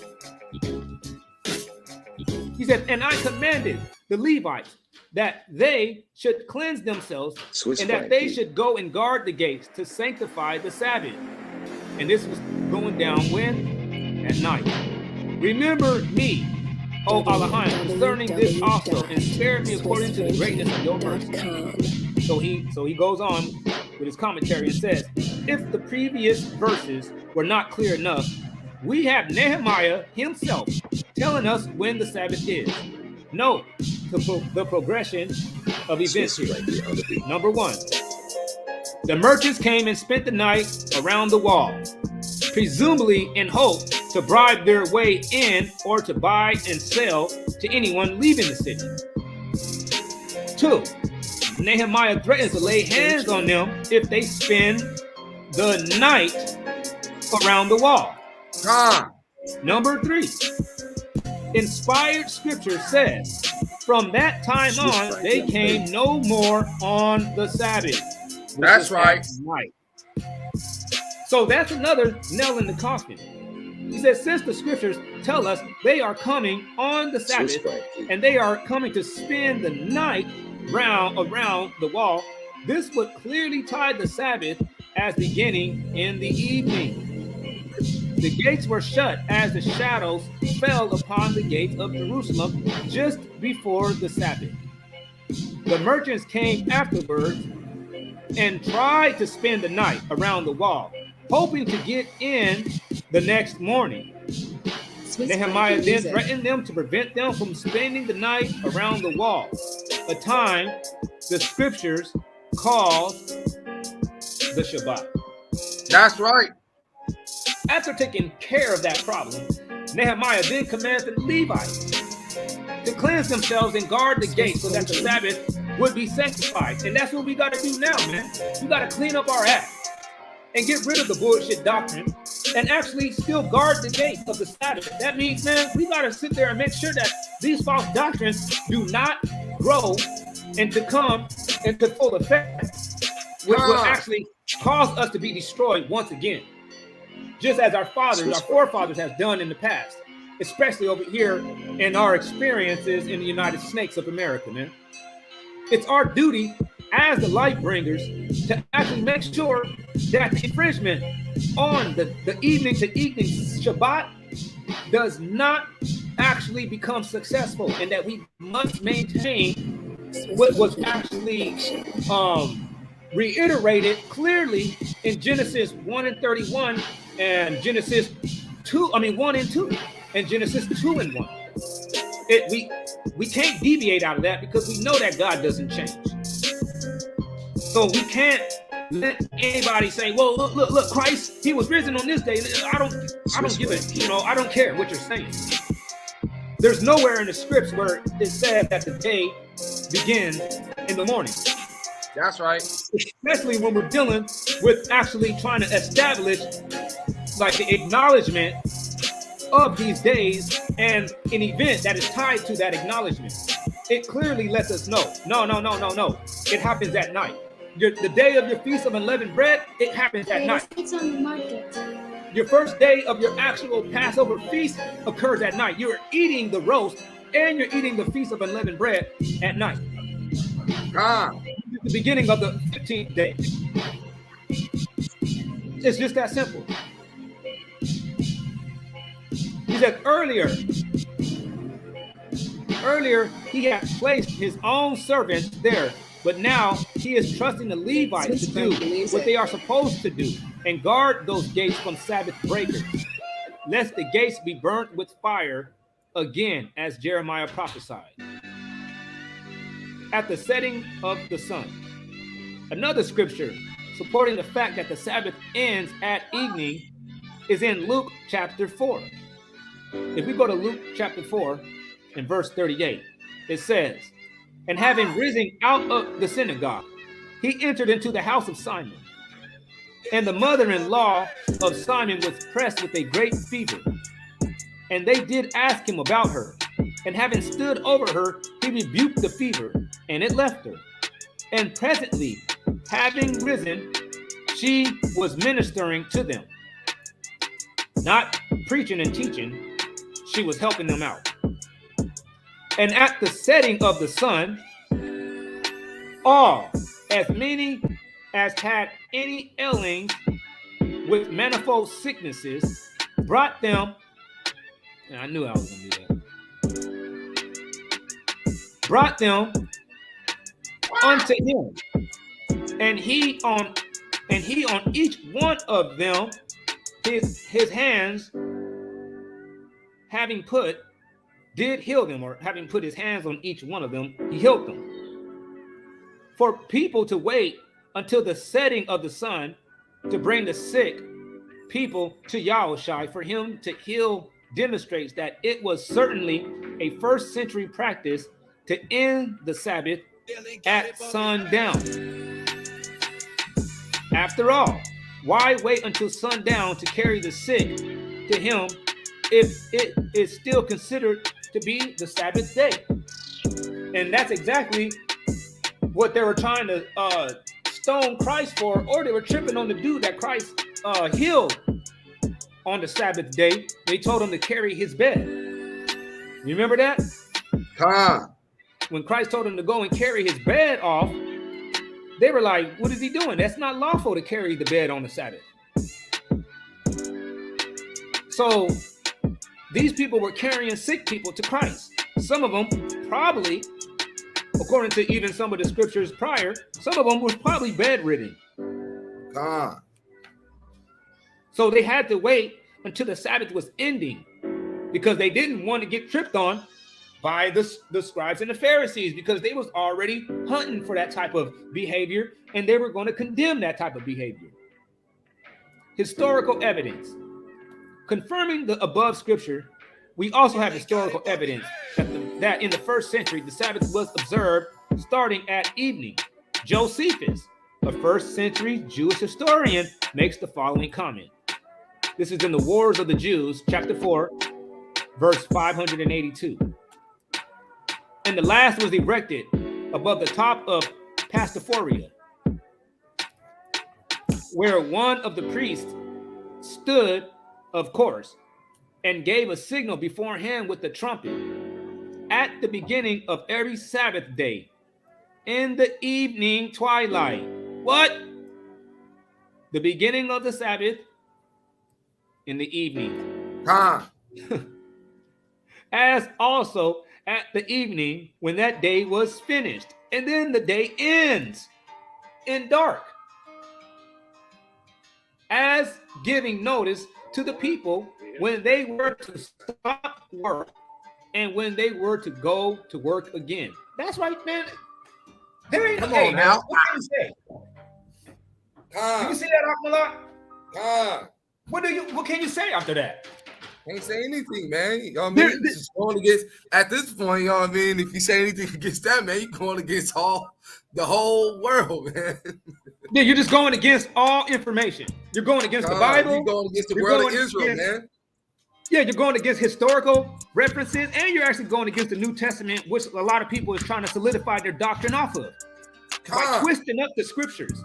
That's the only way that you can actually do this. And then you got to ask yourself, why did you go through so much work to twist up all these scriptures and lie so blatantly? Oh, if you ask me, you COINTELPRO. I don't give a shit. If you got over 20,000 subscribers, and you are not actually waking up your people in a camp fashion, I'm just gonna go ahead and assume that you are just COINTELPRO. Oh man, hey, you know what? Just, you know what I mean, this is a little side note. The brother, he got a cartoon, man. You know what I mean, that kids be watching. He's even trying to teach the kids this. Right. It's not an adult cartoon, it's a kid's cartoon. And he's trying to convince the adults of that doctrine, because he did a whole little survey thing. It was like, hey, you know, let's all do this, you know what I mean, this survey answers from 1 through 33 and see who gets the most right. And then everybody on the Sabbath one, everybody put from evening to evening. And then the answer was like, it was like true or false. Is the Sabbath from evening to evening? Everybody put true. Everybody got that wrong. I was like, hold on, man, there's something here. That's why I had to get up on there. I have to get up on there and get I was trying to get this dude understanding on why he's trying to say that the Sabbath isn't from evening to evening. You know what I mean? So, that's crazy, man. What I'm trying to say is, man, that's some COINTELPRO stuff, because he not only created his own cartoon, he also created his own question and answering thing. You know what I mean? To go against what people were saying, man. Right. He's going through a lot to prove that the Sabbath is morning to morning, or a day is morning to morning. Yeah, he's doing a lot of excessive measures, man, and that right there is a red flag, man. That's a red flag. That's all COINTELPROism. That's all COINTELPROism, man. That's having studio illustration, technological advanced techniques. That ain't some normal. That ain't normal nigga shit. Excuse my language, and excuse the way that I'm gonna have to say this, but that's the only way that I can reiterate my message real quick. That ain't some normal nigga shit. We don't have all this funding and all these techniques behind what we doing. We don't have this Hollywood studio production. You know what I'm saying? To get our stuff across. And in all actuality, I don't even need it. Because I'm just going to read the scripts and I'm going to prove to you what it's saying. Without all the glitz and glams and the theatrics like they would tell you in school. Without all the theatrics. I don't need all the theatrics to get the point across. To persuade you. The book of Josephus clearly lets us know that the beginning and the ending of the Sabbath culturally it had an alarm going on, and it was brothers like us blowing them trumpets. And it happened in the evening to evening. So here's the point, is that a trumpet was blown at the beginning of every Sabbath, which Josephus designated to be in the evening. Would historically mark the time when the people should stop working and begin working. Josephus had no reason to lie, and archaeological finds even concur with Josephus' comment about the place of trumpeting. And this is it. When we evacuated the beautifully paved Herodian Street adjacent to the southern wall and near the southwestern corner of the enclosure, we found a particularly large ashlar block. On the inside was a niche where a man might stand, especially if the ashlar were joined to another, which would enlarge the niche. On the outside was a carefully and elegantly incised Hebrew inscription. And it's all that right there. To the place of trumpeting. Hey man, there is, I can't read a bunch of consonants that has no vowels. I can try labiyat, hatakaya, ha, la ha ha, rayaz. And that actually means to the place of trumpeting, to declare. If the restoration of the world declare is correct, the rest of the missing part of the inscription probably went on to tell us more about the declaring of the beginning and the end of the Sabbath. The stone had been toppled during the Roman destruction of the temple onto the street below. It had been laying for nearly 2,000 years until we uncovered it. It must have originally come from the pinnacle of the southwestern corner of the Temple Mount. From a spot on the top of the temple chamber, a priest would blow a trumpet on Sabbath Eve to announce the title of the Sabbath and the cessation of our labor. Hey man, what was he doing yesterday? Got a lax, man? What was he doing yesterday, man? We blew them trumpets at the beginning and we blew the trumpets at the end. And I didn't even know anything about this. Me either. It's just our spirit is moved to do all these things. We like how we kept the sacrifice of the scapegoat. Yeah. We didn't even mean to do that. It just worked out that way. We looked up and we had 2 goats. And we gave one to Azazel.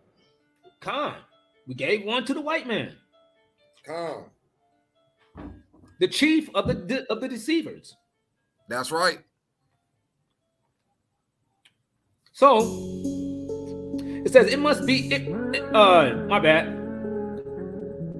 It says from the spot on top of the temple chambers, a priest would blow a trumpet on Sabbath Eve to announce the arrival of the Sabbath and the cessation of all labor, or the ceasing of labor, and to announce on the following evening the departure of the Sabbath and the resumption of all labor, or the resuming of working. The entire city was visible from this spot on the southwest corner of the Temple Mount.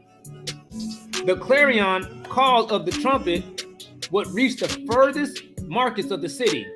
Such a scene is recounted by Josephus in his work, The Jewish War, chapter 4, verse 582. He says, I know that some might say that the Jews, example the Pharisees, were observing it wrong in the first century. But wouldn't it seem pretty odd that Yahushua would say things like, hypocrites, does not each one of you on the Sabbath loosen his ox or his donkey from the stall and lead it away to water? But then never once mention that they break the Sabbath every week when the trumpeter sends out his call to resume working after after sundown. I think we can be certain that such a major issue would not escape the attention of Yahushua and the apostles. That's true. With as strict as the Jews were about the Sabbath breaking, and we just now talked about that just in our own commentary, it seems quite unlikely that they would even try to change it. And the idea that all the Jews scattered around the world would simultaneously change the time that they observe the Sabbath is quite incredulous, especially when you consider that there is not a shred of evidence indicating such a change. So in conclusion, the scripture seems pretty clear to me that Yahweh reckons days from evening to evening, while modern reckoning is from midnight to midnight. Still pretty much from evening to evening is just a change of the hourly observance. We need to submit ourselves to the daily heavenly clock that Yahweh himself established in Genesis at creation. It makes perfect sense that a day ends. What? When a day ends. Or that a day begins. Come on, man. It makes perfect sense that a day begins when a day ends. At evening. Come on now. That's right. That's what makes it set apart for you, man. We covered that. We put the nail in the coffin. There is no such thing as morning to morning day period. It's evening to evening, as the scriptures imply, and as in the day of creation when God created everything in Genesis 1:1. So with that being said, man, we did that.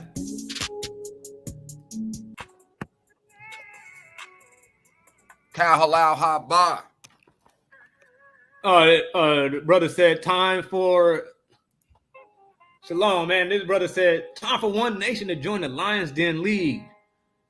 Of course, man, we'll join it if that's an invitation. If that's an invitation, then I gladly accept that invitation. And I'll be and beware, I'll be there. Yeah.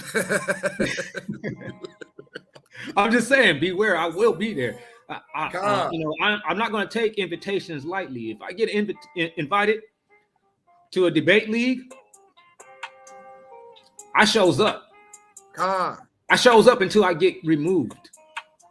I'll be there until you kick me away, until you tell me that I can't come around here no more. I'll be up over there, man, attacking every false doctrine that I actually be able to get any type of blood scent on.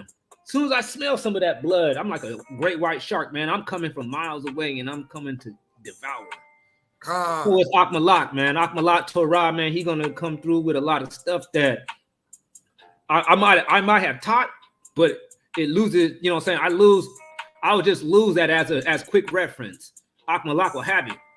And he be beating people up with that stuff, man. They be getting mad because they know this brother's young, but he ain't talking like a young person. This brother's talking like a well-seasoned veteran in the scripts.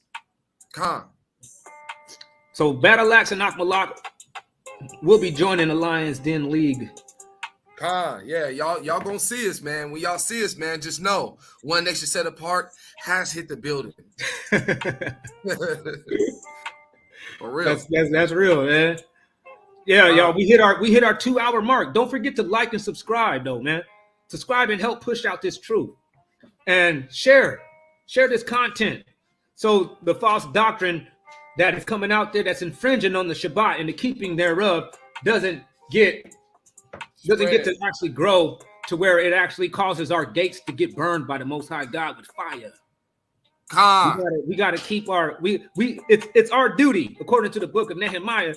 It's our duty as the light bringers, as the Levites, as the confirmers, to actually keep the Sabbath and to protect the synchronicity of it.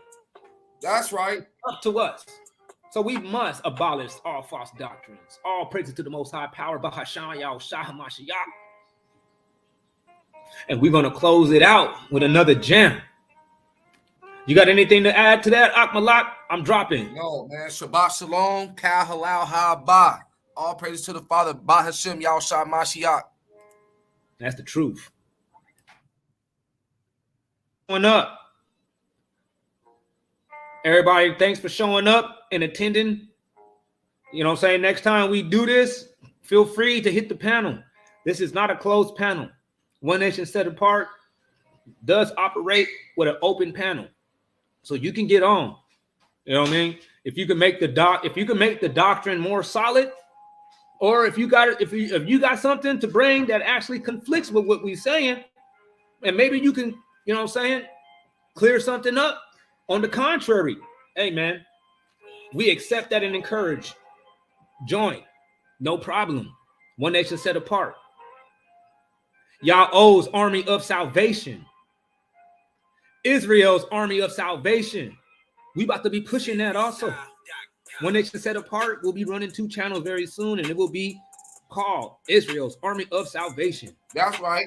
Yahweh's. With that being said, man, we're closing out with this last jam. Barakatah.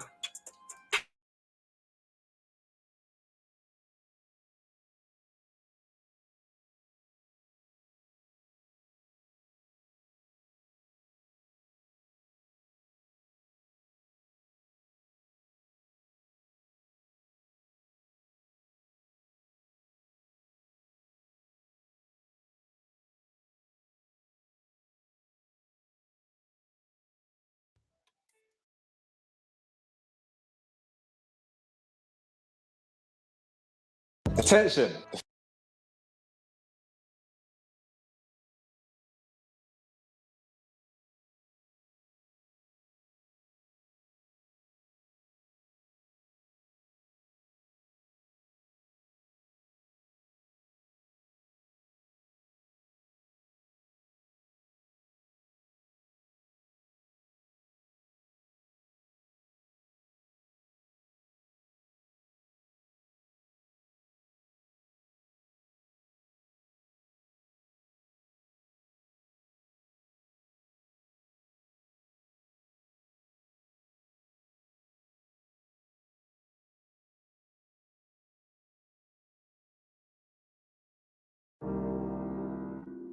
I know how I feel to be at the down far. Is your favorite brothers, yeah. They pray for my downfall. They shout my name. I know how I feel to be at the bottom. I made it up serving your hood. You know that I got 'em. I made it up serving your hood. You know that I got 'em. I made it up serving your hood. They pray for my downfall. Shout my name. I know how I feel to be at the bottom. I made it up serving your hood. You know that I got 'em. You know that I got 'em. I made it up serving your hood, you know that I got him. You know that I got him. I made it up serving your hood, yeah. I can't wait to kick these Jordans off and get my rest on. Y'all who shot them picked the garment out to put my best on. Babble got him caught up in the trance, take that dress off. Got that mail so scared to be your man, he wanna switch, y'all. Caught up in their liberty for dollars, it don't make sense. Used to whip them Instagram for follows, I had no sense. Scripture turn simplicity to knowledge, I am living proof. Pouring out them laws, them stack commands, I'm spilling truth. Know I keep the pressure on the devil, make him crash out. Always keep the value in my heart like it's a stash house. If they still be sleeping on the goodness, how they tucked in. Already got Cussle, that Soprano, foreign cuts in. Got these toys sizzle and start cutting off the loose end. I'ma keep on jamming on them head like a fruit stand. Shout it, keep on going even though they try to stop it. All about the scripture saying, talking over my downfall. They shout my name, I know how I feel to be at the bottom. I made it up serving your hood, you know that I got him. I made it up serving your hood, you know that I got him. I made it up serving your hood, they pray for my downfall. Shout my name, I know how I feel to be at the bottom. I made it up serving your hood, you know that I got him. I made it up serving your hood, you know that I got him. You know that I got him. I made it up serving your hood. Caught up in their liberty for dollars, it don't make sense. Used to whip them Instagram for follows, I had no sense. Scripture turn simplicity to knowledge, I am living proof. Pouring out them laws, them stack commands, I'm spilling truth.